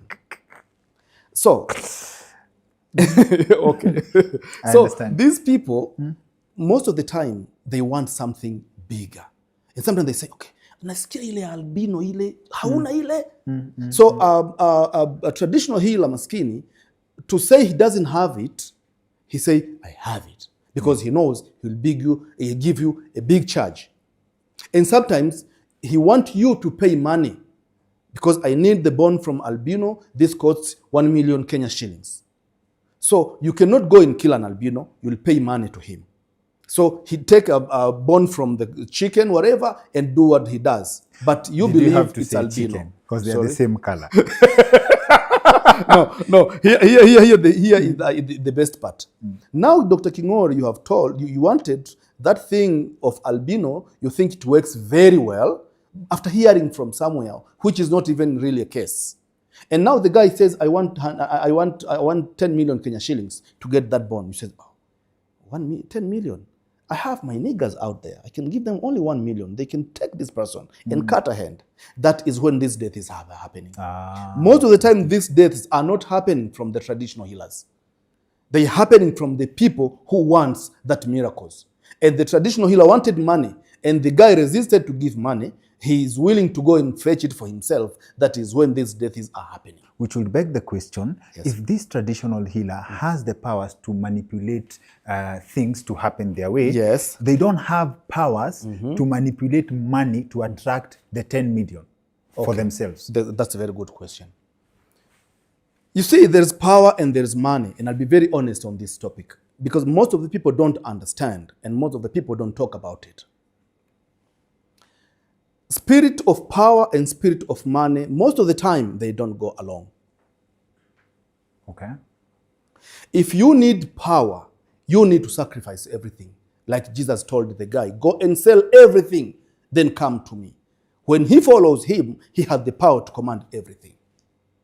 He cannot command everything with his money. No, it doesn't work that way. That's why Jesus did not have even a second pair of shoes. Did he? Okay. His mothers were suffering. Why didn't he build houses and mansions for his mothers and fathers and brothers? Why? Jesus had one pair of shoes. Only one pair of shoes. Jesus was not King Kaka. Did he have that power? Did he have that power? Did he have that power to bring money and gold and everything if he wanted to? Yes, he has. But why didn't he do it? Because money and power does not go along. So you either choose. If you want a tree plant, an orange tree in the spiritual world now, you have to choose. You want mangoes or you want a mango tree. If you want mangoes, take your mangoes and go. Enjoy your life. When the mangoes ends, you know where you get it. If you want a tree of mango, just have a tree of mango. Whenever the season is, get the mango. And whenever it's not a season, you don't have the mango. So most of the people in witchcraft and in spirituality, they choose the mango tree, not mangoes. That's why when you see most of the spiritual peoples in the world, they don't need anything, because sometimes possessions makes you weak. When you don't have anything, you don't need anything from anybody, that is when you become strong. When you need these things, now you have money, you want to do business, now that business is controlling you, now you are losing your power. So what I'm saying is, these people, there are some, they don't have that power that they claim to have. Okay. But there are some, they have that power, but they have chosen in their contracts, do you have money or do you want power? They say, no, if I have money, if I want to kill somebody, I have to pay Dr. Kingori, kumvizia yule mtu, then he shoots him. But if I don't have money, I have my powers, I don't need to send anybody. There is no a case, there is no a crime. I just boost my things and the guy is dead. So you choose. You want to send an assassin to kill somebody, and when they realize, you go to this prison. Or you don't need to send anybody, you don't need to pay anybody, you just connect your wires and somebody is dead. So it is a choice. And most of the time, you cannot have it all. But some, they are. My grandfathers, they used to have money, not money in term of this world, but at that particular time, they were not poor. They had farms, they had animals, they had everything, they had big families in our homes, they could feed all of us. They had that money. But some, they say they want that money because they don't have that power that they claim they have. I can say even in the religious world, not every pastor says that he's a pastor, he's a real pastor. Some are just looking for money. Yes, not every sheikh says he's sheikh. Sometimes just looking for money. Likewise, not every spiritual healer says he's a spiritual healer. Sometimes he doesn't know anything about spirit, but he wants money. And because people trust him, then he do what he does, and then he makes money. So even these people who are saying, oh, you albino or whatever, most of them, those who can take that money from you for albino, I don't think that they have that power, because if they have, if you have power to get something, you really don't focus on that thing. That is what I can tell. If you have power to make money, you don't take money as a priority, because you know whenever I want it, I just get it. And if I get it all, it will be a burden to me. Now I won't be able to do the things that I want to do. So let you have that money, but whenever I want money for myself, I can just have it. That's how it is. Understood. Understood. So we left something hanging, and I believe just asking, people and Kenyans can bear me witness on this. We have had cases, especially in Western Kenya, where someone disappears for years, I think up to 27, 40 years, and then they come back to the family. Some others were feared dead, actually even buried, and then at the funeral, someone appears, right? And when the family was burying the person, they were sure they buried this person, right? Yes. I did not follow up these stories. Okay. But have we had cases of the people who we say were taken, who come back? Yes. Because they are there, they exist somewhere. Yes. Does that happen? Okay, it is like this. When you are taken, Dr. Kingori, right now, and some people who have these spiritual powers realize that you have been taken, there is a span of time that I can take you back. Very easy. These witches, they have their ritual that they do to this person that it is not easy to go back again. But some, they forget to do those rituals. Some, they don't have the knowledge to do those rituals. It's like I hide you, and I'm depending for some friend to teach me now how to hide him, how to lock him. It happens every day. Just like in the normal world, somebody can grab something, hide home, a computer, and say, Kingori, listen, I've stolen a computer. Can you show me how to use it? It happens.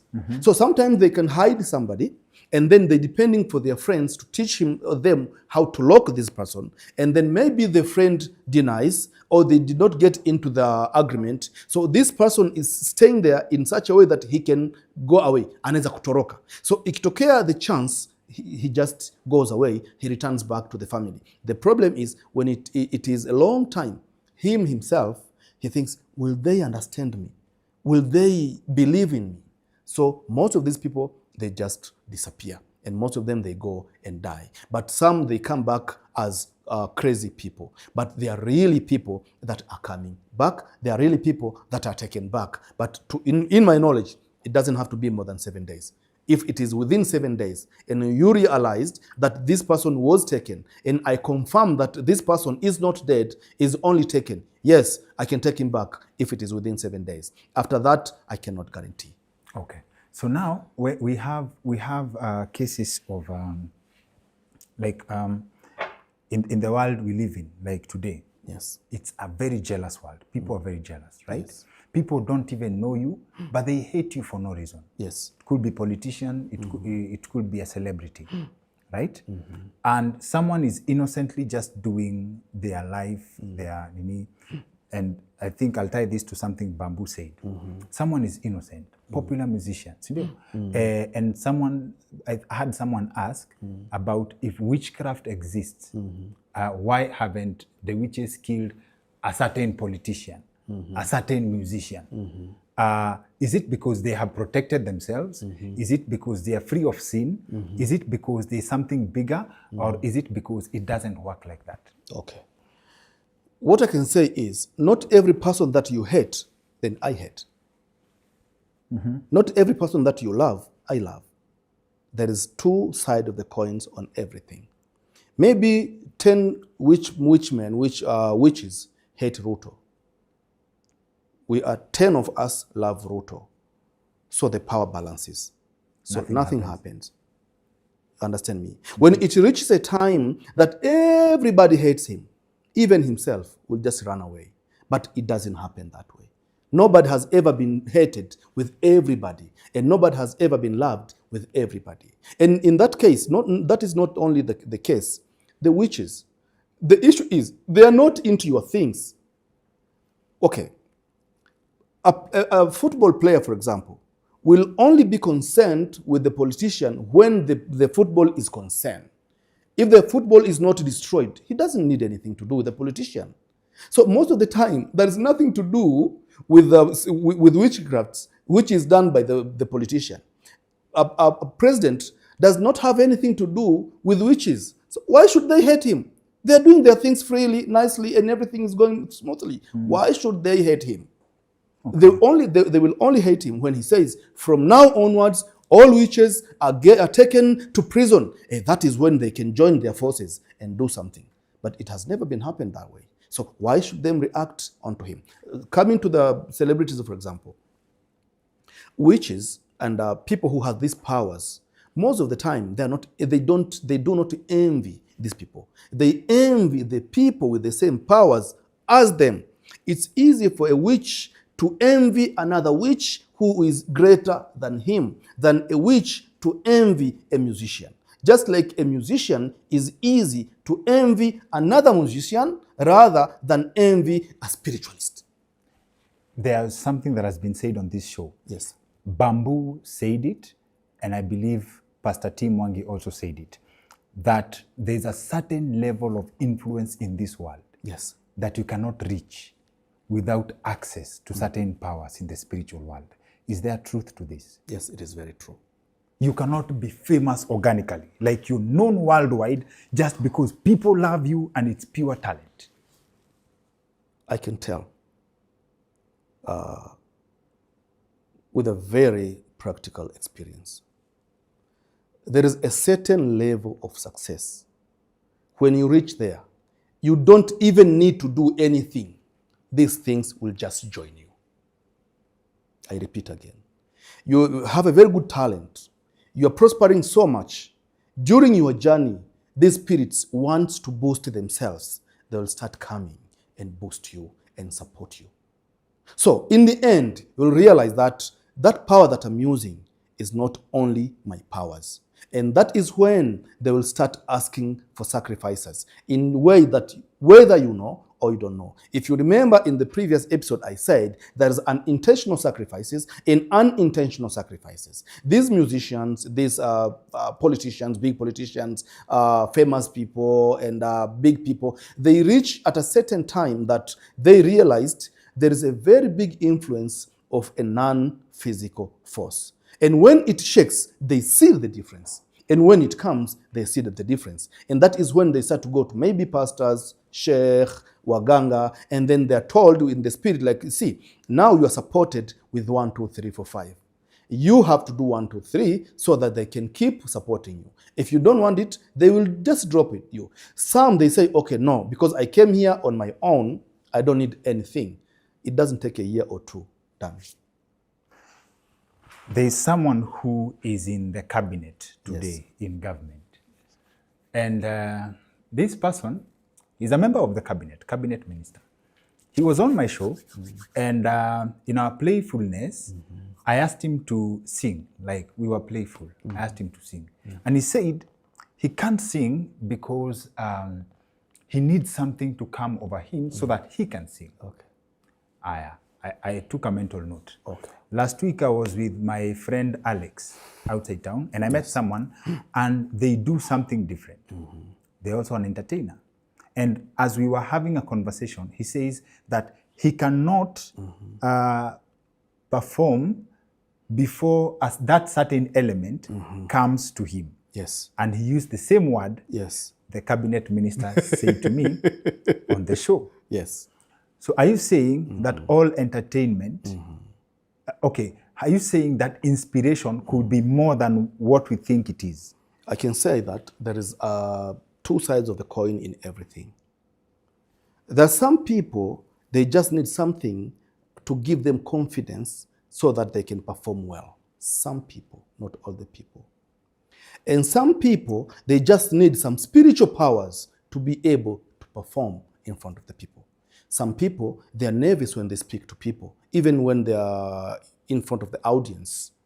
Some people, they need encouragement, to be given confidence so that they can stand in front of the people and talk nicely and okay. But some need some spiritual assistance to give them that confidence. So not all the people who are powerful and confident are using these spirits. No, some just need encouragement, something that can give them confidence. Some. But most of these people, they need something extra. And I can tell. Most of them, you can see. I don't want to go there. Just touch it. Just touch it. Kidogo. Jew. Peter Jew. Yes. Have you ever seen people in the stage? They have taken the microphone. They don't just touch it in a normal way. It is like this, and there is an handkerchief here. Have you ever asked yourself, why is the handkerchief there? Not in the pocket or somewhere else. See, probably they have sweaty hands. They have sweaty hands. Yes. That's why they put like this and a handkerchief here. That is what you think. I assume so, yes. Okay, if that is what you think. But I can tell that's more spiritual than you think. Some people are using these things, these handkerchiefs, to blind people. Sometimes when I wave, I can... What I'm saying here is not boosting myself, but trying to make people understand that these things are not as hard as they think.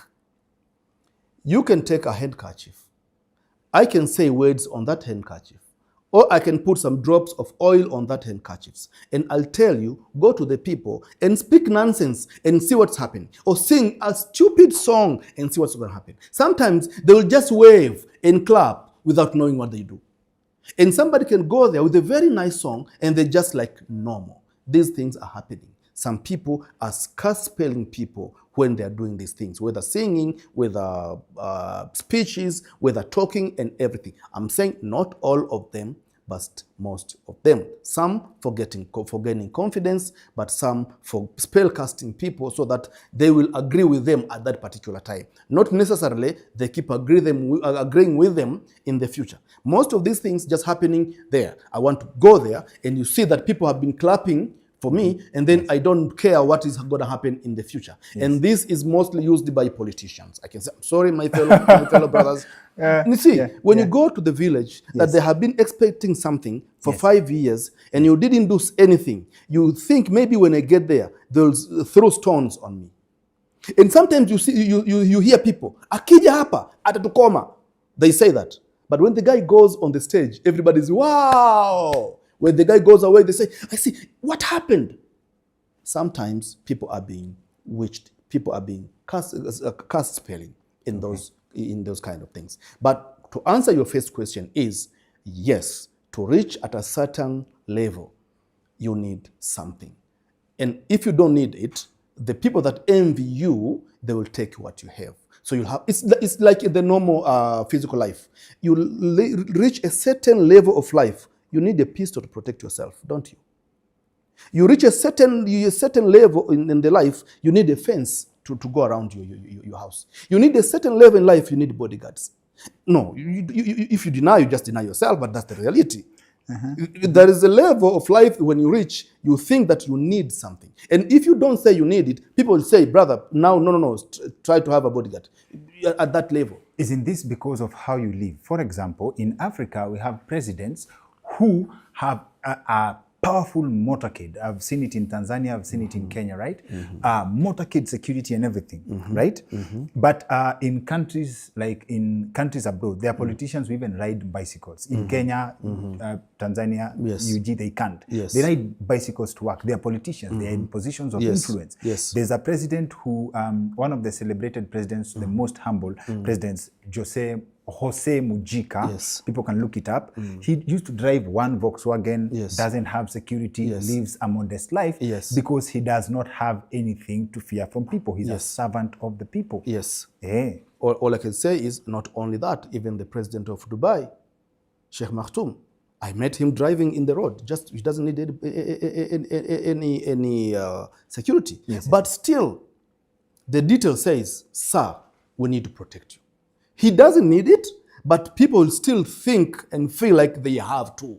That is what is happening in the spiritual world. Even when you say, I have a talent, I have money, I don't need anything, there'll be some spirit says, no, you don't know the world. You need to be protected. So when you don't accept it, sometimes you might prosper, but most of the time you don't. Sometimes you go down. But when you accept them, you see the difference. It's like you advertise your business, then you sell. You stop advertising, you don't sell. You'll go to advertise it. So these people are going through so many temptations, spiritual temptations. This is what I can say. They go with their talents, they go with what they know, they are loved by people, and they try to stand by their own, and then they come the time for temptation that you have reached this level, you cannot go alone. Because if you do, there are some people who envy you. They can take what you have. So if you want that to be taken, go ahead. If you want that to be protected, we are here to protect you. But this is what we're going to need. So you choose whether you accept it or you don't. But this is happening every single day. Okay, understood. So in terms of what's going on in this country now, there's a lot of relatable things that are falling in this line. So with your permission, I believe I can ask this, and I believe it's of interest to our audience. Yes. There's a gentleman who is going through a very difficult time right now. He was a very high-flying car dealer. His name is Caliph Cairo. He's going through a phase that he feels that there is a war against him, there is powers beyond him. Some people feel he should take responsibility for going a different direction from the principles of business, and that's why his business has failed. But he's on record saying something, and I think I took interest in that. He was in a podcast conversation, Ikonini, the podcast is Ikonini, and there's a clip that has been circulating that I stumbled upon, where he talks about that there are certain types of women that if you allow in your life will crumble. You will go broke and everything. And it's the same principle where they talk about there are certain types of women who, if you allow in your life, they will bring prosperity. But there's also, I tie this to another conversation. There's a community in Kenya where people talk about a concept. It's called a red thigh woman. So the red thigh woman apparently is a woman, it is said that it is a woman who, whichever man he marries, dies. Right? But there's also, and then there's something tied to it. The red thigh woman is someone who had sex with someone during a funeral and they carried that curse. Okay. I'm very interested to hear your thoughts of just that. Okay, this is how it is. There are some certain women, yes, if you sleep with her or you involve with yourself with her, you just get lost or you lose everything. There are some women that if you involve with them, you can prosper. It is in so different ways, but I'll just give one. There are some women, they have an inherited covenant that this woman has supposed to suffer in her life. It doesn't matter what she did to her parent, to her great-grandparent, to other people that cried to God, that this has done 1, 2, 3, 4, 5, and so the karma has to go to her. So when the karma beat her, means she has to suffer. So if she is with you and you have everything, she's not going to suffer. So you have to go bankrupt so that she suffers. Does it sink? Let me repeat it again. There is a girl. Her mom asked her to do something. And she said, no, mom, no, I'm tired. The mom says, you don't remember I carried you 9 months in my stomach. I took care of you. Now you can do that thing to me. Okay, God will bless you. But that blessing is not the real blessing. It's the curse in some extent.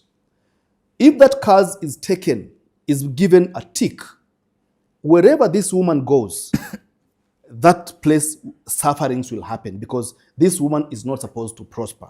This woman is not supposed to enjoy the life. So if you get involved with a woman like that, you're done. In other hands, there are some parents, some grandparents, some great-grandparents, they did so many good things to other people, and there is a blessing to the generation. So if the lady comes from that generation, that means if she touches anything, prosper. So when she comes to you, she is not meant to suffer in any way because of what has been done in the past. Yes. So she comes to you, you must prosper, because she depends on you and she doesn't have to suffer. So that is only one way. That is coming from the past. I said earlier, God does not intervene the human covenant. So there is a covenant about the family, the generation, the past with this girl, so that she doesn't have to enjoy life. She comes to you, you have money, you have to go bankrupt so that this woman will not enjoy the fruits. Unless you leave her, then you're okay. And vice versa, it's true. But there are some, they have been spell casted before they are very young. Just envy. You see, a woman has a child, another woman does not have a child, and you boast yourself with your child. Then if that woman is envy and she has knowledge, I'm talking about knowledge. If she has knowledge, she can hide that girl's destiny. She can, wanasema anaweza kachafua au kaificha nyota yule mtoto. Because when she grows up, she is associated, or she attracts problems. Wherever she is, she attracts problems. So if she comes to you, she attracts problems. So if she depends on you, you must have problems so that she gets problems.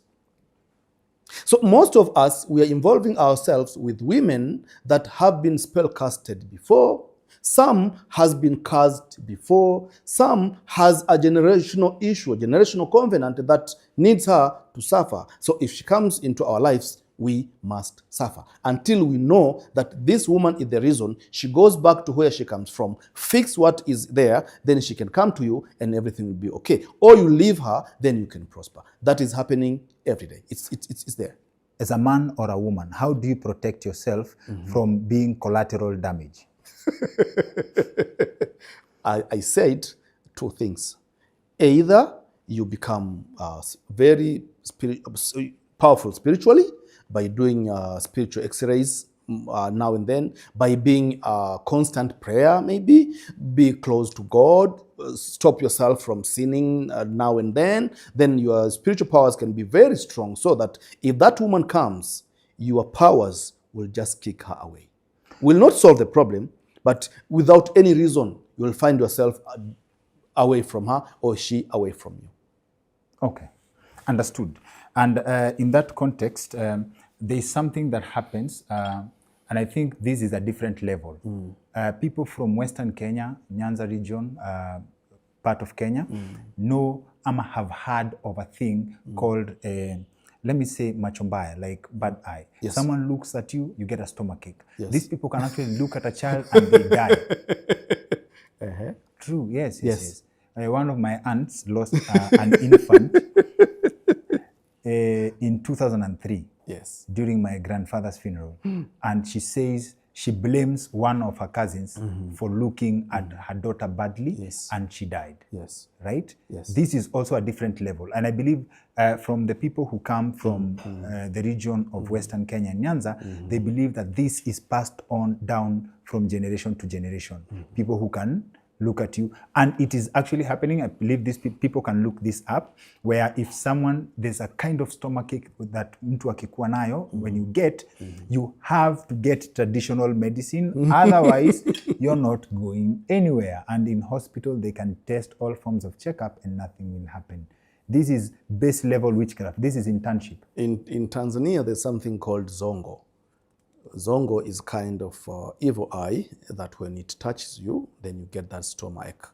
But I can tell the evil eye is real, but it's not the way we think it is. When somebody beats you with an evil eye, it's not necessarily that he looked at you in a bad way.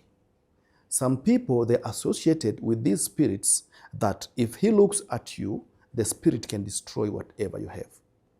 These people have this evil eye, this eye that they associated with some spirits. When they look at things, when they admire it, when they just envy it, the spirits attack that thing and destroy it. And this is not only for stomach. It's not like that. Even if when you dress very well, if this guy sees you and admire you, the spirits, they want him to admire them. So when they admire you, they just destroy you. It's like they have a spirit that is jealous. This is how I can describe this Pure evil jealousy. thing. Yes, yes, yes. It's a pure jealous. Yes. You have the spirit that they don't want you to admire something. When you admire it, they destroy it. So sometimes we are told not show everything that is good to everybody, because there are some people, they have this evil eye.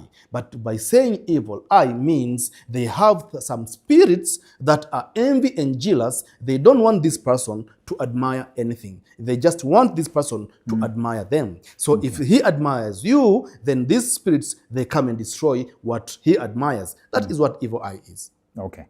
So now I think I'll throw the ball in your court, with your permission. We had intended to actually get your comments on marriage. Yes. And a comment on horoscopes. Okay. So for the sake of our audience, yes, I know they will be mad if we postpone and we say story for another day, because today I didn't want us to say story for another day, but I believe we've had a lot of stories for another day, and I'm sure they will ask for another episode. Yes. But then, do we give a comment on why marriage is failing today, and a highlight on zodiac signs, and then we now tag it to another conversation? Yes, we might give a comment on the marriage today. Yes. And then we give not a comment, we just give a broad explanation on zodiac sign. Because zodiac sign, that's astrology and astronomy. But it comes along with numerology. That's the knowledge of numbers. This is a very big thing. This is a very wide thing. If I touch it, I might not do it justice. So we can just touch marriage thing, and then the next episode we start purely with astrology, astronomy, and zodiac signs, horoscopes, and those kind and elements and everything. But before we go there, I want to repeat two things that are very, very important. I said most of the people have been bewitched. Most of the people, they want prayers, they want sheikh, dua, they want apostles, prayers, but because I know their faith is not that much good, I'll advise to use knowledge, principles, and formulas that are taught by God. Nowadays, people are using these anointing oils, anointing water, anointing whatever, that are coming from the power of prayer that they have. But I can tell now what we are using in the knowledge that we have, we have this anointing oil that is made by using the principles that Moses were given by God. We have the spiritual ash or Exodus ash that is made by the knowledge that Moses were given by God. And if you go to Amazon, you'll see something called Exodus oil. And in our way of doing our spiritual things, we have this Exodus oil. We make it ourselves by following the proper channels that God was taught Moses to make it. And it is available. Though it's very expensive, this bottle is $100, and this one is $500. And this ash, this is $1,000. This is just ash, but it's not ash. When you call me a witch, when you say that I have knowledge in witchcraft, not witchcraft in a devil way, but knowledge from God, you can get this on our website, inspiritworld.com. Just let me finish there, and let's come back to the marriage thing. Why do you think people have different explanations as to why the marriage institution is not working? Yes. Right? One is the most logical from my point, and I hope not, I will not forget the role of the mind in belief. Okay? The best explanation is, I think, I'm a simple-minded man. This is my opinion, that for the longest time, marriage worked because women were exploited for the longest time. Because when you look at trends, by the time women empowerment hits, women start to express themselves, they start finding work. It balances the scales of equality, and there's a certain vibe that, okay, on one end, family is very important, and somehow these things attack family, okay? And for the most part, most people cannot live by the values of family. So for the general part of we human beings, as human beings are, majority of the people who cannot live by the values of family cannot exist in a marriage, because you cannot oppress women, and because to some extent most marriages succeeded because one party was oppressed. My opinion. Yes, I agree with you. Yes, my opinion. So in today's world, things have changed. It's people have options. People have choices. So people cannot choose to stay in bondage when there is a better option elsewhere. Yes. Would that explain why marriage is not working, or I am misled? I'll ask you, did Adam exploit and oppress Eve? If Adam, there was only one woman in the world. Did Adam oppress that woman? They may not have written that in the Bible. Do you think he oppressed a woman? Where would Eve go? Okay. Okay, it is like this. Marriage is an institution. And an institution, every part has got the rights and responsibilities.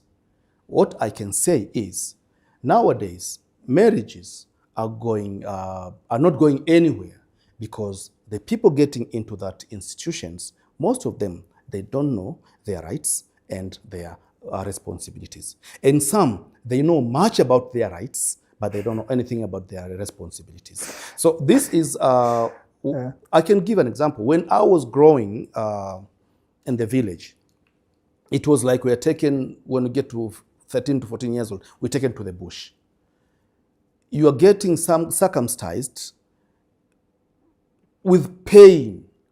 Of course, there's these hospital things, but they just want you to feel pain, and they're telling you, you see, to be a man is pain.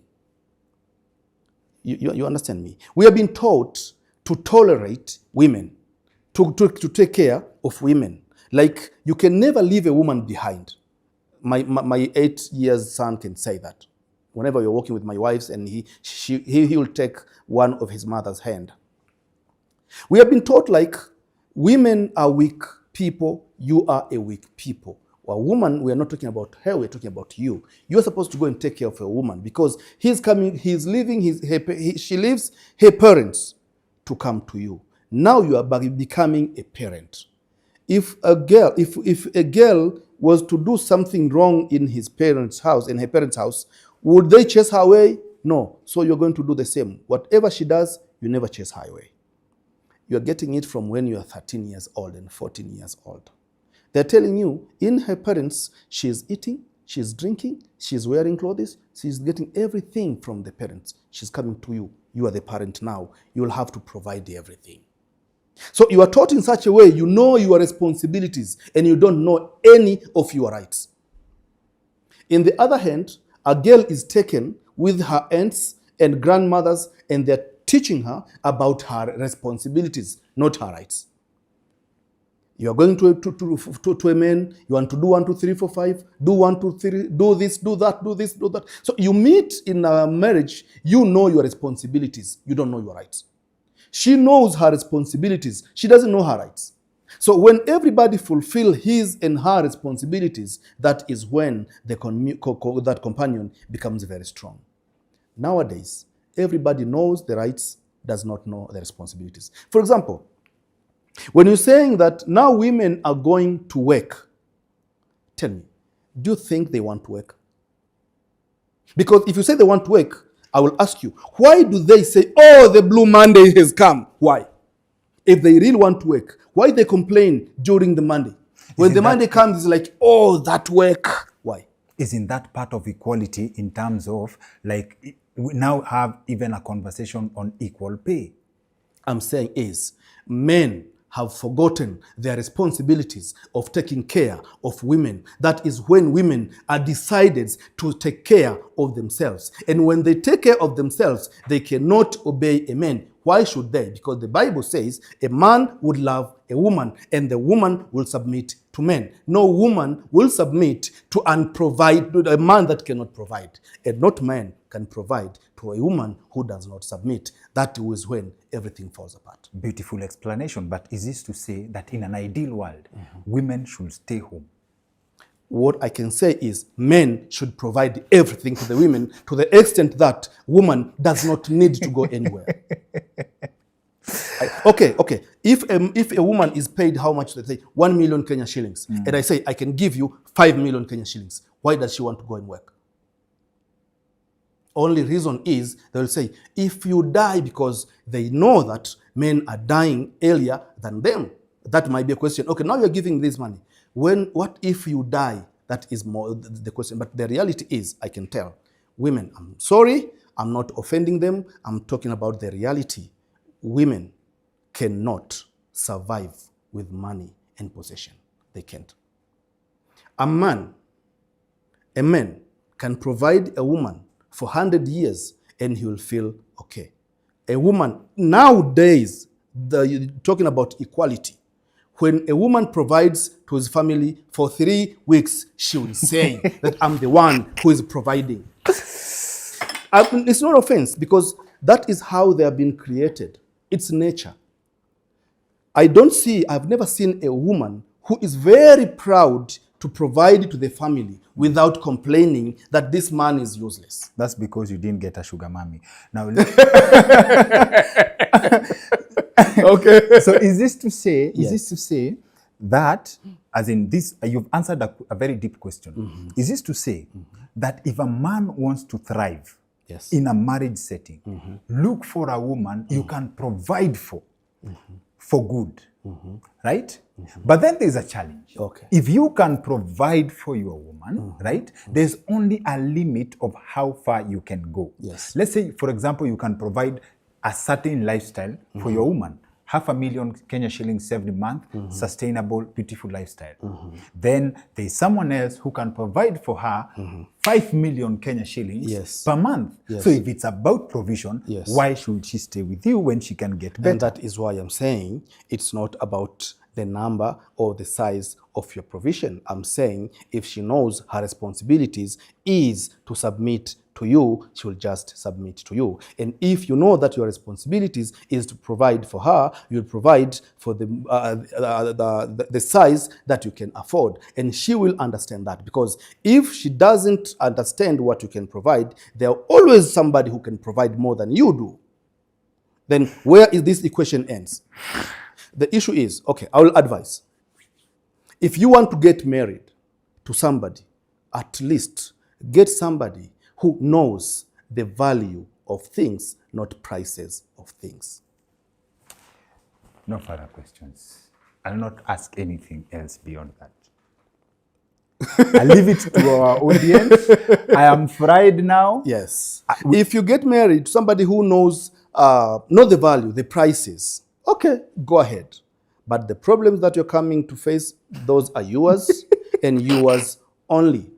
But there's a research. There's a research that says most men are happy in their marriages, those who are married to the women that are not higher in education, than those who married to women who are higher in education. No offense, I'm not saying you don't have to go to school. My children are going to school. My firstborn is doing PhD. But I know, I'm telling her, I know with your education, you might not be able to submit unless you fear God.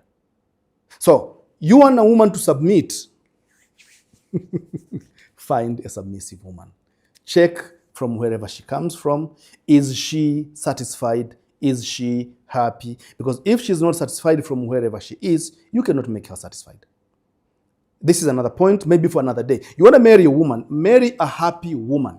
Marry a satisfied woman. Because if she's not satisfied and you think you can make her satisfied, that is not possible. Nobody has ever satisfied a woman. Never in this world. So you will never satisfy a woman. You don't need to satisfy a woman. You just need to do your duties. Do them fully with love. So if she is appreciative, she will appreciate whatever you do. If she is not, it doesn't matter. Whatever you do, she will not be satisfied. So the point is, marriages are being broken because we just left our responsibilities. We are busy talking about our rights. But another thing that is coming, I need 1 minute to talk about it. In the previous time, before the social media era, you would only see women around your area that you are living. And a limited number of women. You go to college, you see the women that you are in college with. So you get one, you know that, oh, I get this one out of 100. Nowadays, in a day, you can see 1,000 women. That makes a sense like, oh, Asini Baba show you, there is a lot of women. So the level of tolerance is been decreasing because we see a lot of illusional women, and vice versa is true. Women now has been seeing providers on the internet. Oh, he has bought Gucci for her. Oh, he has taken her to vacation. Oh, he has bought... So those illusions, they see every day. They come to a sense they cannot tolerate. They think, there is another good man out there. They can do 1, 2, 3, 4, 5. So those illusions, we are living in illusions. That is whereby we lose that tolerance. We think, this one, I can have more than this. There is 1,000 women out there. And one say there is 1,000 men out there. But the reality is, when you shut down the phone, you only have that one you have. So we have an external influence that destroys our marriages in a very big number. Okay, understood. The problem with having conversations with you is that we have to force them to end. But before this one ends, yes, I'd like for someone to watch, for someone who's watching, and I believe our audience, wanakuanga very critical, very critical. Yes, and I like they that. will break down everything we say word for word, okay? So I think I'll not be forgiven to ask, yes, what is the line between the true nature of the spirit world and the power of the mind to imagine? Because the mind is a very powerful tool. Yes. How do I know I'm not imagining things? In another context, I will bring up the different parts of the brain and what they are responsible for, including the power of illusion. Yes. Right? Yes. Because for a long time, people have believed magic to be real until we started seeing videos of how the tricks were done. That is not magic. That is magic tricks. You are confusing between magic and magic tricks. Those are two different things. There is magic and there is magic tricks. Magic tricks is doing what magic can do. Magic can make this glass disappear. So magic tricks is making a trick for this glass to disappear. Real magic can make you be crazy. The magic trick make you to act like you are crazy. So these are two different things. Maybe it can be a topic for another day. Let's hold it for a topic for another day. Also, you've mentioned the Exodus oil, right? Yes. Now, for someone who's watching, yes, what do they expect from the Exodus oil? Okay. Because it is derived from the knowledge that Moses were given by God, and God himself says, whatever this oil touches becomes holy. That on the scripture's perspective. In the spiritual perspective is, when this oil is mixed properly, it attracts some certain spirits that are very powerful, and they can obey whoever can control this oil. That to say, if I have this oil, I can just rub it in my hands, I can just give it to someone else. Everybody can just do anything with this. The spirits that are fearing the power of this oil will obey anybody who has this oil. So in that way, what we do is, if somebody has the Exodus oil, he has been spelled, for example, only one drop can remove everything. Why? Because that drop put in the water and he washed his body, the spirits will run away. And this now begs, in a previous episode, which I believe we have a link in the description for the person who missed it to go catch it. Yes.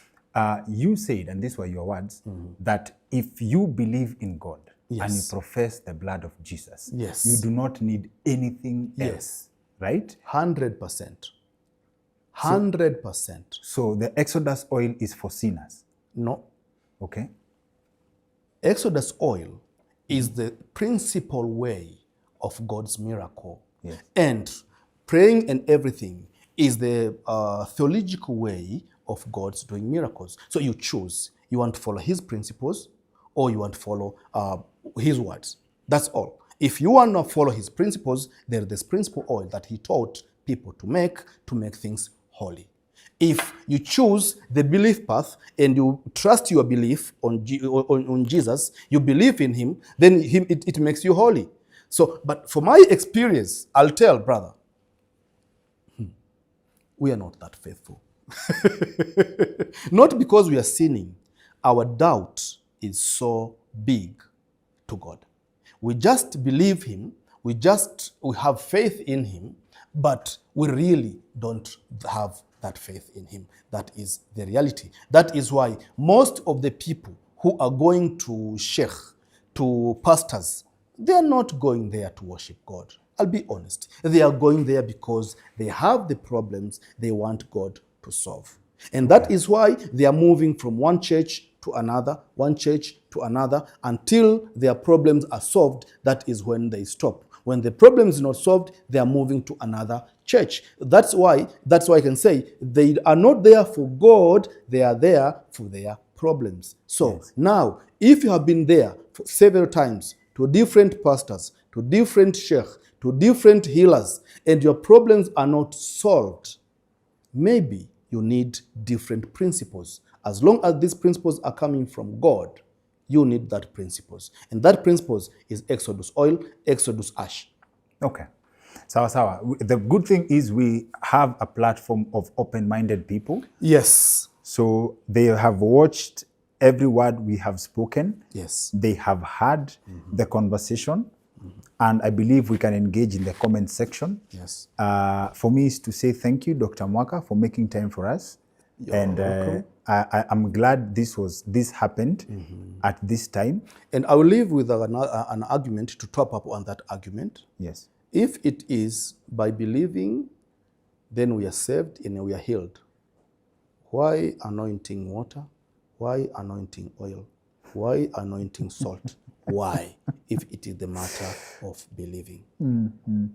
So if you are taking anointing water, yes, why don't take an anointing water that is described by God himself, is taught by God himself? If by believing now you are taking holy oil, that somebody has taken olive oil, for example, yes, and pray on it, why don't you take olive oil that is made according to God's teachings? Because there you are guessing. You don't know really the faith of the one who is making that oil. You don't really know. But the formula is there. If you believe, if you don't, it works. It's like poison. If you drink poison, you believe it, you don't believe it, it's a poison. There's a verse actually here. It's Exodus 30:22. Because this catches me off guard. Exodus 30:22. What does it say? The Lord's instructions. Lord tells Moses to gather the following ingredients. Yes. 500 shekels of liquid myrrh, 250 shekels of fragrant cinnamon, 250 shekels of fragrant calamus, 500 shekels of cassia, and a hin of olive oil. The preparation, the ingredients should be... Oh dear Lord, go read that for yourself. Go read that for yourself. God has given the ingredients to make an anointed oil. That oil, when it touches anything, it becomes holy. In my spiritual experience, there is nobody has used this oil and never see miracles. Because if he doesn't, then God is lying. And God does never lie. And is there... Wadau, Exodus 30:22. Check it out. Is there for it to have a small bottle? Yes. Does it mean that if, let's say, someone has money to buy a jerry can, that is overdose? You don't need that. You just need a drop. But the preparation for this, if you want a jug, it's going to cost you so much money. That's why when we prepare, we just prepare a small number of it. Because what you see in the Bible, those ingredients, they are not just ingredients as you see there. For example, when they're saying olive oil, there is 1,025 species of olive. Which one are you using? Which one is inside there? Knowledge. My people are perishing for the lack of knowledge. When they're saying cinnamon, there is 4 main species of cinnamon. There, they're mentioned only 2, the Cassia cinnamon and the Ceylon cinnamon. Then which one is used to make this anointing oil? Nobody knows. You have to go deeper into the understanding and come exactly with the one which is really working. And that is when it makes it very expensive. Let's close it there, Doc. If I say anything else, this conversation haiishi. Tell us in the comment section what else you'd like to hear Dr. Mwaka's thoughts on. As for me, if tukiendelea hivi tutafika asubuhi. We'll carry this conversation till morning. There's a lot of points I'm burning to ask, but I'll not. Yes. Thank you, Doc. Next episode, yes. If there's something that we left, let them bring it on a comment. And then we can make another time for another episode. Thank you. Thank you very much, guys. Thank you very much, Dr. Kingori. Asante. Nashukuru.